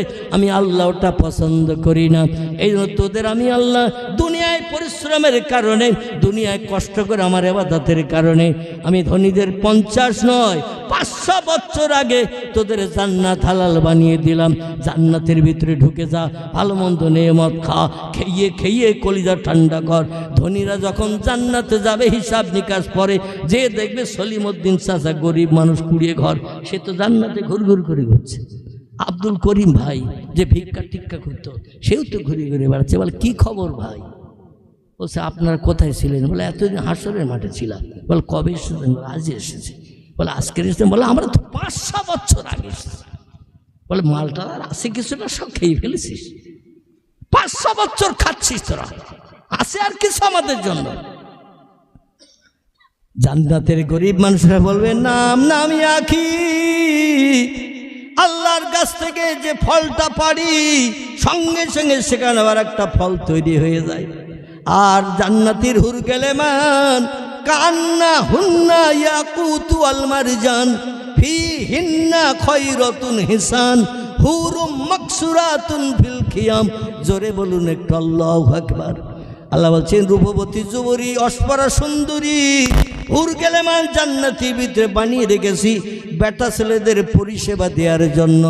এই জান্নাতি হুরগেলেমানদের আমি আল্লাহ জান্নাতের ভিতরে সুন্দরী রূপবতী যুবতী করে বানিয়ে রেখেছে। তাদের চেহারা সৌন্দর্য দেখলে জান্নাতীরা পাগল পারা হয়ে যাবে।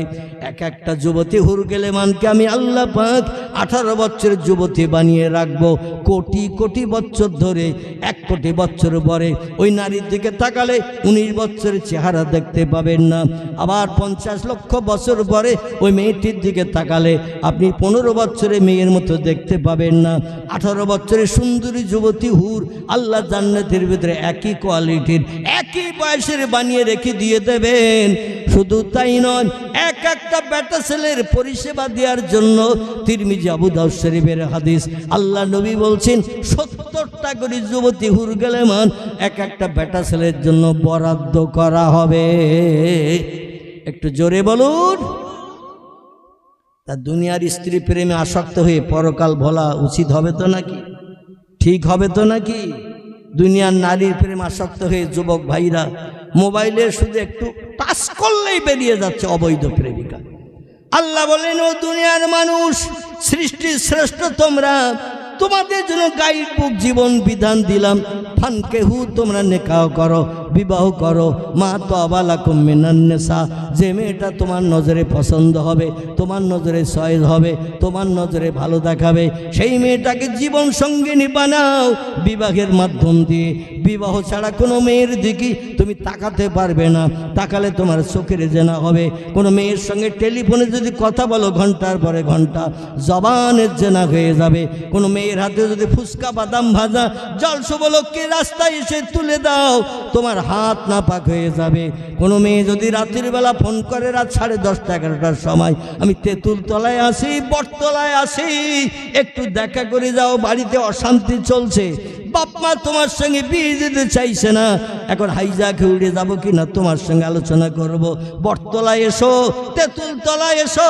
কোনো যুবক টেলিফোন শুনে ওই মেয়েটির সঙ্গে যদি বটতলায় তেঁতুল তলায় সাক্ষাৎ করতে যায়, তার পায়ের জেনা হয়ে যাবে।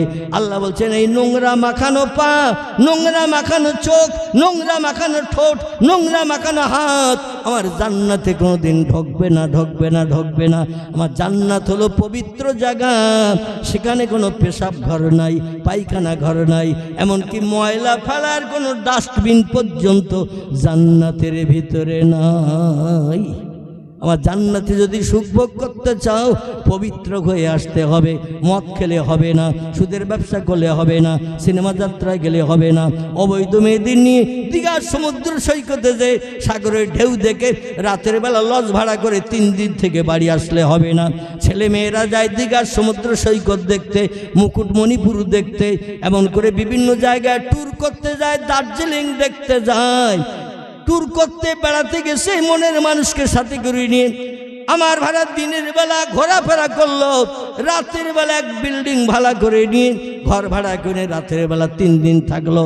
এরা গেল মানুষ হয়ে সাগরের ঢেউ দেখতে, আর বাড়ি আসছে যখন এরা পশু হয়ে বাড়ি আসছে। 3 দিন লজ ভাড়া করে থেকে। ঠিক বললাম না ভুল বললাম? যদি আমার তথ্য ভুল হয় আমাকে একটু তথ্য দিয়ে আমাকে একটু মগজ সাফ করে দিয়ে দেবেন। বাড়ি থেকে গেছে যারা সাগরের ঢেউ দেখতে দীঘায়, এরা মানুষ হয়ে গিয়েছিল, কিন্তু 3 দিন লজ ভাড়া করে ওখানে থেকে বাড়ি আসছে যখন, আপনারাই বলুন ওরা মানুষ হয়ে বাড়ি আসছে না পশু হয়ে বাড়ি আসছে? কি মানুষ হয়ে বাড়ি আসছে না পশু হয়ে? কারণ জীবন যৌবনের ক্ষুধা নিবৃত্তি করে, চরিত্র নষ্ট করে, জীবনের শখ শান্তি মিটিয়ে বাড়ি যখন আসছে আর মানুষ থাকছে না, আল্লাহ তাই 1450 বছর আগে কোরআনের তত্ত্ব কোট করে দিয়ে দিয়েছেন। ও দুনিয়ার মানুষ শোনো, উলাইকা কাল আনআম বাল হুম আদাল। আল্লাহ কোরআনের তত্ত্ব কোট করে দিয়ে বলছেন তোমাদের বানালাম সৃষ্টির শ্রেষ্ঠ মানুষ করে, কিন্তু তোমরা বেড়াতে যেয়ে ট্যুর করতে যেয়ে যখন 3 দিন লজ ভাড়া করে থেকে বাড়ি আসছো, তোমরা হয়ে গেলে চতুষ্পদ জন্তুর সমান। কিসের সমান? চতুষ্পদ জন্তুর সমান। কথা বলেন না আপনারা? আমি একটু বাংলাদেশে ঘন ঘন যাই। এই গত দুদিন আগে আসাম ত্রিপুরায় ছিলাম 3 দিন, আসামে ছিলাম 2 দিন, ত্রিপুরায় 1 দিন। গত শুক্রবার দিন বাড়ি ফিরলাম। যাই হোক, তো ওখানকার মানুষের কাছে ওয়াজ শুনে একটু কলিজা তৃপ্তি পাই, কারণ বক্তার কথা ওরা টেনে নিয়ে বলে। আর এখানকার মানুষ সব জলসা এসেছে রমজান মাসের শেষ দশকের এতেকাবে নিয়ত করে, রমজানের শেষ দশকের এতেকাবে নিয়ত করে এসেছে। যা বলতে হয় হুজুর তুমি বলো, আমরা ঠোঁটো নাড়ব না। আবার অনেকে এসেছে বাড়ির থেকে আসার সময় খোকার মার সঙ্গে ঝামেলা করে, মন গরম গরম ভাব, কথা বলতে ভালো লাগে না, মন গরম গরম ভাব। আচ্ছা, কার কার এরকম মন গরম ভাব একটু দেখান তো হাত তুলে, যে আসার সময় ঝামেলা হয়েছে খোকার মার সঙ্গে। নাউজুবিল্লাহ। কিন্তু কথা বলেন না। পয়গম্বর মুহাম্মদ রাসূলুল্লাহ দৈনন্দিন ফজরের নামাজ বাদ, জোহরের নামাজ বাদ, আসরের নামাজ বাদ, মাগরিবের নামাজ বাদ, এশার নামাজ বাদ, দৈনন্দিন মসজিদে নববীর ভিতরে ওয়াজ করেছেন একটানা 10 বছর। ক বছর? এখন আর মসজিদে জলসা হয়? একটু কথা বলেন। এখন মসজিদে জলসা হয় না, জলসা হয় সব বাইরে ফাঁকায় প্যান্ডেল করে হয়। কিন্তু নবী ওয়াজ করেছে একটা 10 বছর মসজিদের ভিতরে। আল্লাহু আকবার। বিশ্বনবী ওয়াজ করতে করতে সাহাবীরা কেমন শুনছেন মাঝে মাঝে একটু যাচাই করতেন। সাহাবীরা একাগ্রতা মন দিয়ে রাসূলের কথা শুনতেন। নবী বলতেন কি বলেছি বাবারা, সাহাবীরা সঙ্গে সঙ্গে প্রত্যুত্তরটা দিতেন। আর যেই প্রত্যুত্তর দিতেন আল্লাহ নবী খুশিতে বাগবাগ হয়ে আবার জিজ্ঞাসা করতেন কি বলেছি বাবারা। একটা কথা নবীজি 3 বার সাহাবীদের কাছে জিজ্ঞাসাবাদ করতেন। এখন বর্তমান যুগের বক্তারা যদি একটা বারও জিজ্ঞাসা করে মানুষ আর ঠোঁট নাড়ে না। বিশ্ব নবীর সুন্নত আদায় করলে আমাদের লাভ হবে না লস হবে? লাভ হবে না লস হবে? লাভ হবে। লাভ হবে এইটাই, রাসূল বলছেন মান তামাসসাকা বিসুন্নতি ইনদা ফাসাদি উম্মতি ফালাহু আজরু মিআতা শহীদেন। আখিরি জমানায় শেষ যুগে, এই যুগটা প্রথম যুগ না শেষ যুগ? এই যুগটা প্রথম যুগ না শেষ যুগ? একেবারে শেষ যুগ। অনেক ওলামারা বিচক্ষণ পণ্ডিতরা বলছেন ইমাম মেহেদির জন্ম হয়ে গেছে। ইমাম মেহেদি পৃথিবীতে আগমন করেছেন, এখনো মানুষের কাছে পরিচিত হন নাই। ইমাম মেহেদি আসা মানে আল্লাহ পাক পশ্চিম দিকে সূর্যোদয়ের প্রস্তুতি নিচ্ছেন। ঈসা রুহুল্লাহ এসে যাবে, কানা দাজ্জাল এসে যাবে, পরস্পরা এসে যাবে। অধিকাংশ বিজ্ঞ পণ্ডিত আলেমেরা বলছেন ইমাম মেহেদির জন্ম হয়ে গেছে, তিনি মানুষের কাছে পরিচিত হবেন কিছুদিন পরে।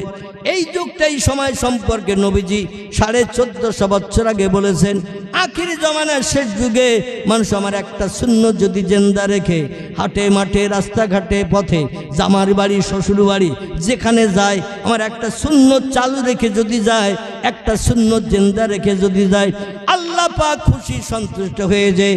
ওই লোকটাকে 100 শহীদের মর্যাদা দিয়ে হিসাব নিকাশবিহীন জান্নাত হালাল বানিয়ে দেবে। আমরা হিসাব নিকাশ ছাড়া জান্নাতে যেতে চাই না? চাই না? চাই। তাহলে হিসাব নিকাশ ছাড়া যদি জান্নাতে যেতে চাই, নবীজির সুন্নত অন্তত একটাও আদায় করে যাওয়া কবরে ভালো না খারাপ? কবরে যাওয়া ভালো। বিশ্বনবীর সুন্নত, বাহ্যিক সুন্নত 3টি। একটি হলো মাথার টুপি, 2 নম্বর মুখের দাড়ি, 3 নম্বর হাঁটুর নিচে লম্বা জামা। কোনো মুসলমান যদি হাঁটে মাঠে পথে রাস্তাঘাটে জামার বাড়ি শ্বশুর বাড়ি যেখানে যায় এই টুপি যদি মাথায় দিয়ে যায়, মুখে যদি দাড়িটা নিয়ে চলে যায়, হাঁটুর নিচে লম্বা জামা গায়ে দিয়ে যদি চলে যায়, নবীর কথা মিথ্যা না সত্য? সত্য। সেই খোদার কসম, নবীর কথার দিকে দৃষ্টি নিক্ষেপ করে আমি কসম খেলাম, সেই খোদার কসম আল্লাহ পাক হাসরের মাঠে আপনাকে হিসাব নিকাশবিহীন জান্নাত হালাল বানিয়ে দেবেন। কিন্তু ইংল্যান্ড, আমেরিকা, জাপান, জার্মানির মানুষদের আদর্শ চরিত্র, তাদের সুন্নত যদি আমরা মেনে চলি আমরা জান্নাতে যাব তো? যাব তো? রাসূল বলছেন ও দুনিয়ার মানুষরা তোমরা শোনো, মান তাসাব্বাহা বিকওমিন ফাহুয়া মিনহু। আমার উম্মতেরা যদি কোনো বিধর্মীদের আদর্শ জীবন চরিত্র পোশাক পরিচ্ছদ খাওয়া দাওয়া, ওরা যেমন বাম হাতে খায়, অধিকাংশ ইহুদি খ্রিস্টান ওরা ডান হাতে খায় না, বাম হাতে খায়। মুসলমানের ছেলেরা দেখা দেখি বাম হাতে খাওয়া শুরু করে দিয়েছে। আমার খেয়াল আছে, বসেন চুপ করে বলেন।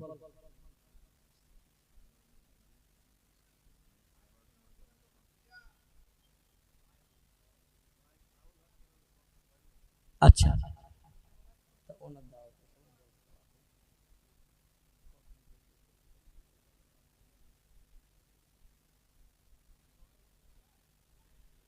মাইকম্যান কোথায় গেলেন ভাই?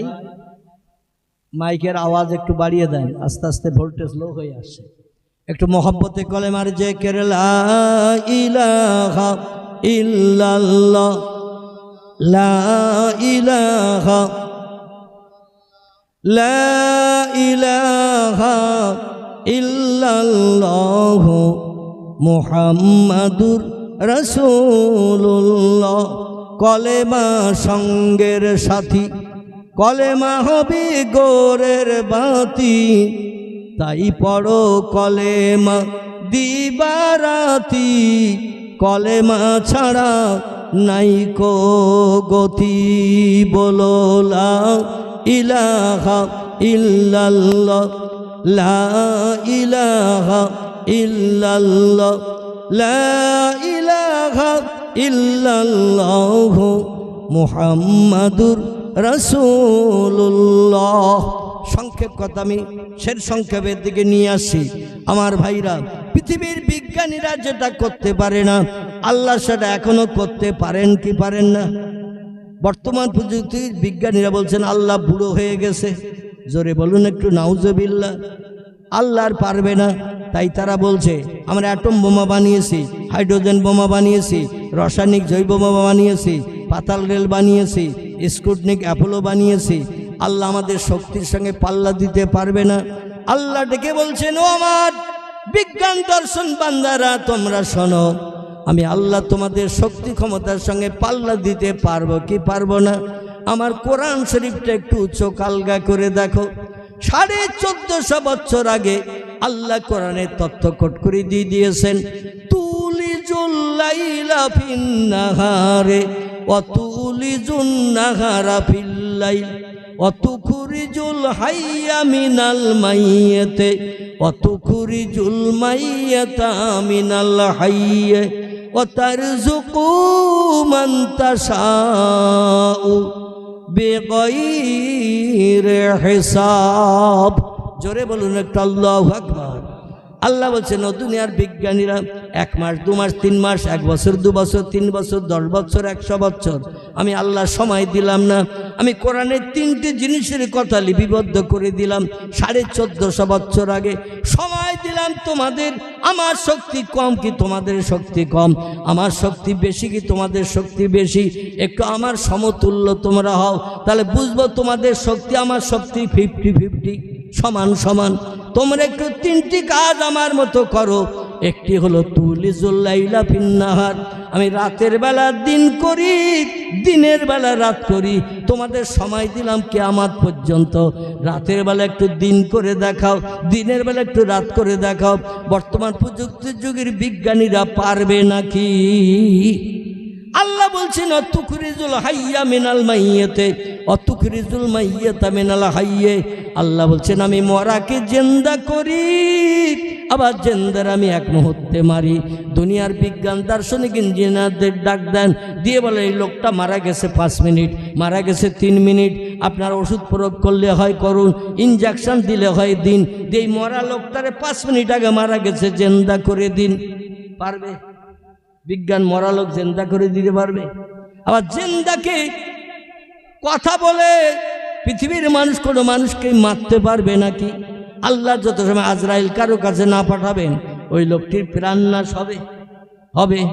কোরআন যে চিরসত্য, এ মাদ্রাসায় পড়ানো হচ্ছে যে কোরআন, ছোট ছোট বাচ্চা ছেলে মেয়েদের কোরআনি তালিম দেওয়া হচ্ছে। এই কোরআনি তালিম নিলে, কোরআনের জ্ঞান নিলে আল্লাহর কোরআনের উপরে তাদের ইমান পাকাপোক্ত হবে। আমাদের মধ্যে দোজাইতে জার্সি গরু মার্কা ওদের ইমান হবে না। জোরে বলুন একটু নাউজুবিল্লাহ। আমাদের ইমান পোল্ট্রি মুরগি মার্কা, জার্সি গরু মার্কা, খচ্চর মার্কা, নাও এটা নাও ওটা। কিন্তু যারা মাদ্রাসায় পড়াশুনো করে এবং ওই কোরআনের জ্ঞান যারা হৃদয়ঙ্গম করে, মেমোরিতে জমা করে, আল্লাহদের ইমানকে পাকা করে দিয়ে দেন। একটা ছোট্ট তথ্য আমি দিয়ে বক্তৃতা শেষ করব। তথ্যটি হলো এই, আল্লাহর একজন মাহবুব প্রেমিক বান্দার নাম আপনারা কম বেশি শুনে থাকবেন। লোকটির নাম হযরতে সরি শক্তি রাহমাতুল্লাহ আলাইহি। খুব সংক্ষেপ করে বলতে চাইছি, ইনি একটি মাদ্রাসা বানিয়েছিলেন ইরাকের দেশে। এই মাদ্রাসার ছাত্রদের কোরআনি তালিম দিতেন। আপনারা যেমন মাদ্রাসা বানিয়েছেন, আমি অধম আমার এখনো মনে আছে, এই পাশে একটা মক্তবখানার ভিত গেড়ে গিয়েছিলাম, যদিও নজরে দেখতে পাই নাই, রাস্তা দিয়ে চলে এসেছে এই নতুন মাদ্রাসায়। আছে না সেটা? আলহামদুলিল্লাহ, আল্লাহ পাকের অশেষ আপনাদের প্রচেষ্টায় সেই মক্তবে থেকে এখন বড় মাদ্রাসা তৈরি হয়েছে। 100-র উপরে ছাত্র এখানে মাদ্রাসায় পড়াশোনা করছে, যদিও 2-5 জন হয়তো কম বেশি হবে।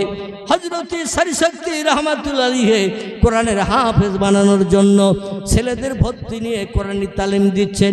একটা ছেলের ব্রেন মগজ যদি ভালো সাফ হয়, 3-4 বছরের ভিতরে কোরআনের হাফেজ হয়ে যায়।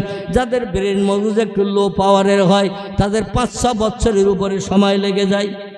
এই সরিশক্তি রহমাতুল্লাহ আলাইহির কাছ থেকে একজন ছাত্র, ব্রেন মগজ তার খুব ভালো ছিল, যে লোকটির নাম হযরতে শাহ শিবলি নোমানী রহমাতুল্লাহ আলাইহি, যিনি বিশ্ব নবীর একটি জীবনী গ্রন্থ লিখে তাম বিশ্ববাসীর কাছে সুপরিচিত হয়েছেন।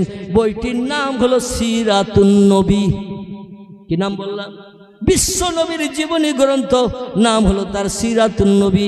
এই সিরাতুন নবী বইয়ের লেখকের নাম হযরতে শাহ শিবলি নোমানী রহমাতুল্লাহ আলাইহি। এই কোরআনের হাফেজ হওয়ার পরে ওস্তাদের কাছ থেকে মাথায় পাগড়ি বেঁধে নিয়ে বাড়ি চলে আসছেন তিনি। হুজুর ডেকে বললেন, বাবা শিবলি, আমার মাদ্রাসায় থাকার আর সময় তোমার নাই। কোরআনের শুরু থেকে শেষ পর্যন্ত তোমার সিনাই কোরআন জমা করে দিয়েছি, মগজে কোরআন আমি তোমার এমন করে অ্যাটেস্ট করে দিয়েছি। ও বাবা, তুমি বাড়ি চলে যাও। যদি আর উচ্চ শিক্ষিত হতে চাও, মাদ্রাসা লাইনে পড়াশুনো করবে, কিংবা যদি সংসার যাপন করতে চাও, সংসারে কাজকর্ম করে সংসার নির্বাহ করবে, তবে কোরআনের মর্যাদা রক্ষার জন্য গোটাকায় উপদেশ দেব। আমার উপদেশ কটা তোমাকে একটু মান্যতা দিতে হবে যতদিন তুমি বেঁচে থাকবে। শিবলি নোমানী বলছেন, হুজুর, পাগড়ি পরেছি আমি মাদ্রাসা থেকে বেরিয়ে চলে যাব, কারণ আমার সিনায় টোটাল কোরআন আপনি জমা করে দিয়ে আমার মাথায় পাগড়ি পরিয়ে সার্টিফিকেট দিলেন, আমি কোরআনের পূর্ণ হাফেজ। হুজুর, কি নির্দেশ মানতে হবে, উপদেশ কি মানতে হবে একটু বলুন। হযরতে সরিশক্তি ডেকে বললেন, বাবা শিবলি নোমানী, ও বাবা শোনো, প্রতিদিন 5 ওয়াক্ত নামাজ তোমাকে দৈনন্দিন আদায় করতে হবে। নামাজ কোনোদিন অবহেলা করে ছাড়া যাবে না। হযরতে শিবলি নোমানী বলছেন, হুজুর আর কি করতে হবে? বলে, বাবা প্রতিদিন কমপক্ষে 100 পারা করে কোরআন সব কাজে লাথি মেরে দিয়ে দৈনন্দিন তোমার তেলাওয়াত করতে হবে। তার কম তেলাওয়াত করলে কিছুদিন বাদে এক কর্পূর কিন্তু তোমার ভান্ডার থেকে উড়ে বেরিয়ে যাবে। পেট্রোলের ব্যারেলের সিবি খুলে দিলে পেট্রোল যেমন উড়ে যায়, তোমার সিনা থেকে কোরআন উড়ে চলে যাবে। দৈনন্দিন কম করে 100 পারা করে কোরআন তোমার তেলাওয়াত করতে হবে। বলে, হুজুর আর কি করতে হবে বলুন। হযরতে সরিশক্তি ডেকে বলছেন, বাবা কোরআন যাতে সিনায় জমা থাকে এবং কোরআনের আদর্শ মোতাবেক তোমার জীবন গঠন করে চলতে পারো, এজন্য তুমি এলাকায় যে বাড়িতে যে একটা তুমি মাদ্রাসা তৈরি করবে, এলাকার ছেলে মেয়েদের একটু কোরআনি তালিম দিয়ে দেবে। বাবা কোরআনি তালিম তারা নিলে তুমি দুনিয়া থেকে বিদায় নেবে। ছাত্র ছাত্র ছাত্র ছাত্র এইভাবে যতদিন তারা কোরআন তেলাওয়াত করবে, আল্লাহ পাক তোমার কোরআন তেলাওয়াতের সব প্রত্যেকটি ব্যক্তির নসিবে যতটা জুটাবে, তোমার নসিবে ততটা সব লিপিবদ্ধ করে দেবেন। জোরে বলুন একটু সুবহানাল্লাহ। খুব সংক্ষেপ কথা, হযরত শিবলি নোমানী রাহমাতুল্লাহ আলাইহি বাড়ি ফিরে এসেছেন। বাড়ি ফিরে এসে দাজলা নদীর কিনারায় একটা ছোট্ট মাদ্রাসা বানিয়েছেন। আপনারা যেমন এই অর্থ দিয়ে এই সুন্দর মাদ্রাসাটা বানিয়েছেন, এখনো প্লাস্টার হয় নাই, জানালার এখনো কভার হয় নাই, ঠিক বলছি না ভুল বলছি? এখনো দরজা কমপ্লিট হয় নাই, ইটের দেওয়াল আছে, দাঁত বার করে একটু প্লাস্টার করতে হবে, ঢেকতে হবে, তারপরে তো চেহারার সৌন্দর্য বাড়বে। উলঙ্গ দাঁড়ালে কেমন, আর পোশাক পরিচ্ছদ পরে দাঁড়ালে কেমন, ঠিক তদনুরূপ মাদ্রাসার অনেক কাজ বাকি। তাই একটু ছোট্ট তথ্য দিচ্ছি আপনাদের কাছে। দাজলা নদীর কিনারায় খেজুরের পাতার মাঝখানে ডাটা দিয়ে বেড়া দিয়ে বানিয়েছেন, আর খেজুরের পাতার ছাউনি দিয়েছেন ওপরে। বর্ষার পানি হলে পানি পড়বে, সূর্যের রৌদ্র পড়লে রৌদ্র ভিতরে পড়বে। নতুন একটা মাদ্রাসা বানিয়েছেন ইরাকের দাজলা নদীর কিনারায়।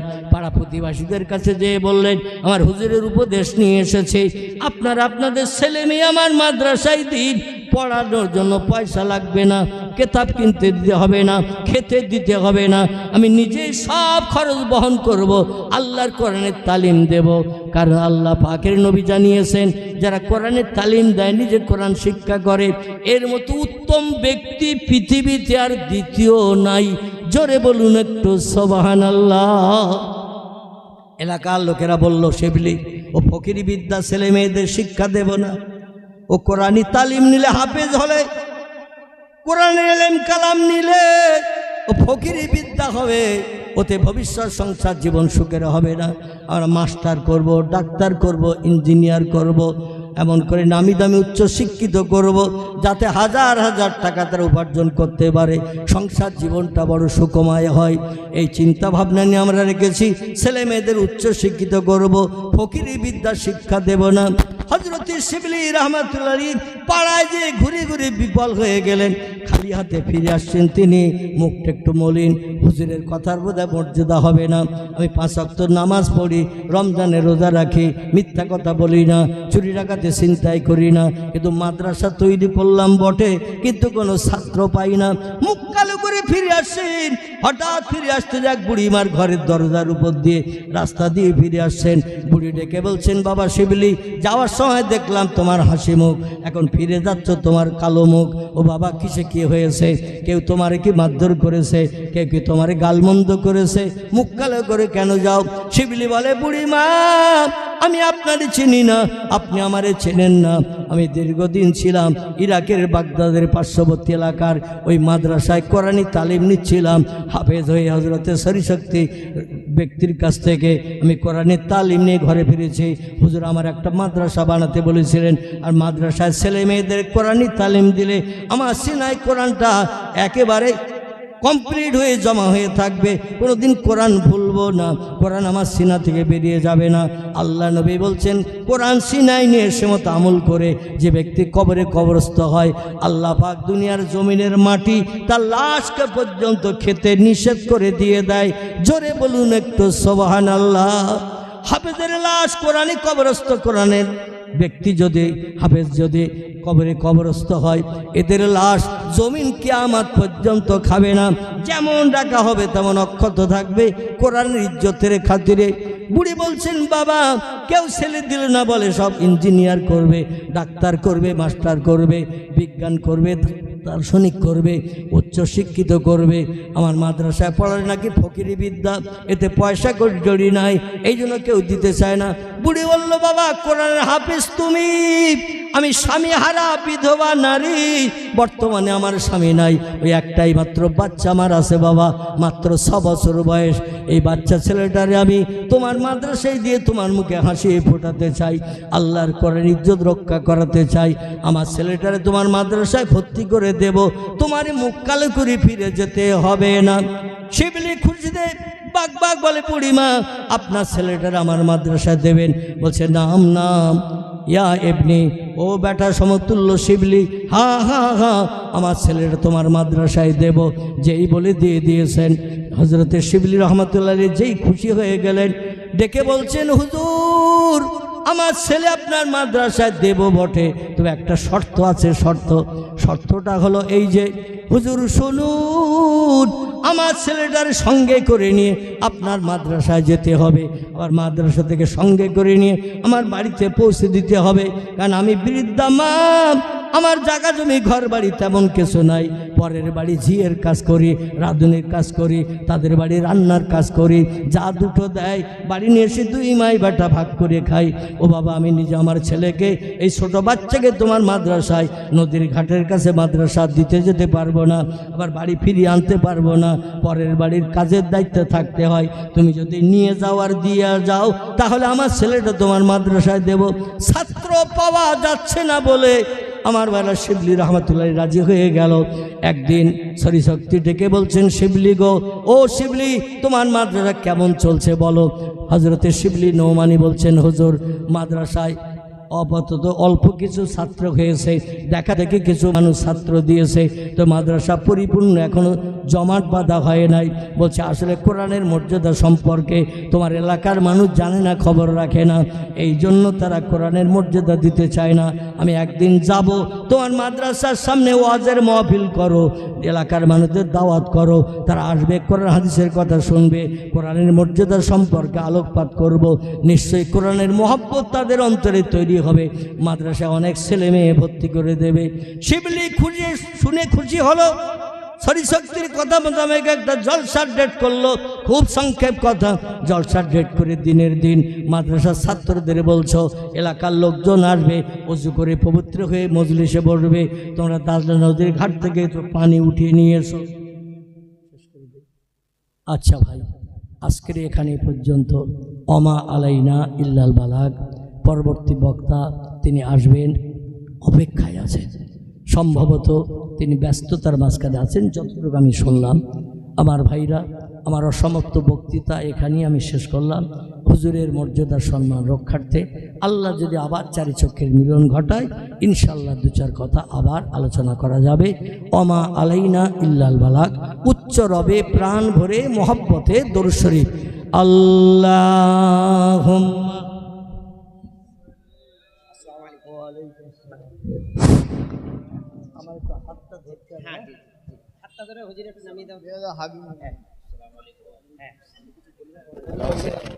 নারাই তাকবীর, নারাই তাকবীর, নারাই তাকবীর। জনাব পীর সাহেব হুজুর কেবলা, জনাব পীর সাহেব হুজুর কেবলা, আওলাদে মুজাদ্দিদে জামান, আওলাদে মুজাদ্দিদে জামান। সবাই উঠে দাঁড়ান। আল্লাহর নবীর আহলে রসুল এসেছেন, আওলাদে রসুল এসেছেন, মুজাদ্দিদে জামান হুজুরের আওলাদ এসেছেন। আমাদের জানটা ভরে গেছে, মনটা ভরে গেছে। আমরা সবাই হুজুরকে দেখে আল্লাহর ওলির আওলাদ এসেছেন। সকলে একটু আগে আগে আসুন, তো আগে আগে আসুন। নারাই তাকবীর। এরম তাকবীর দিলে হবে না, আর একটু বাঘের মতন গর্জন করে বলুন, নারাই তাকবীর, নারাই তাকবীর। জনাব পীর সাহেব হুজুর কেবলা, জনাব পীর সাহেব হুজুর কেবলা, উলামায়ে কেরাম, উলামায়ে কেরাম, जनाब हजरत मौलाना अनवर हुसैन कासिमी साहेब, जनाब अलहाज मौलाना अबुल कलाम आजाद साहेब, जनाब हजरत मौलाना जमाल फारूकी साहेब। नाराई तकबीर, नाराई तकबीर। এখন ভাই বলবে তো? আচ্ছা, এখন আমরা আমাদের আজকের এই বসুন, বসুন। আমাদের সবাই যিনি উজ্জ্বল নক্ষত্র বর্তমান যিনি উপস্থিত হয়েছেন, পশ্চিম বাংলার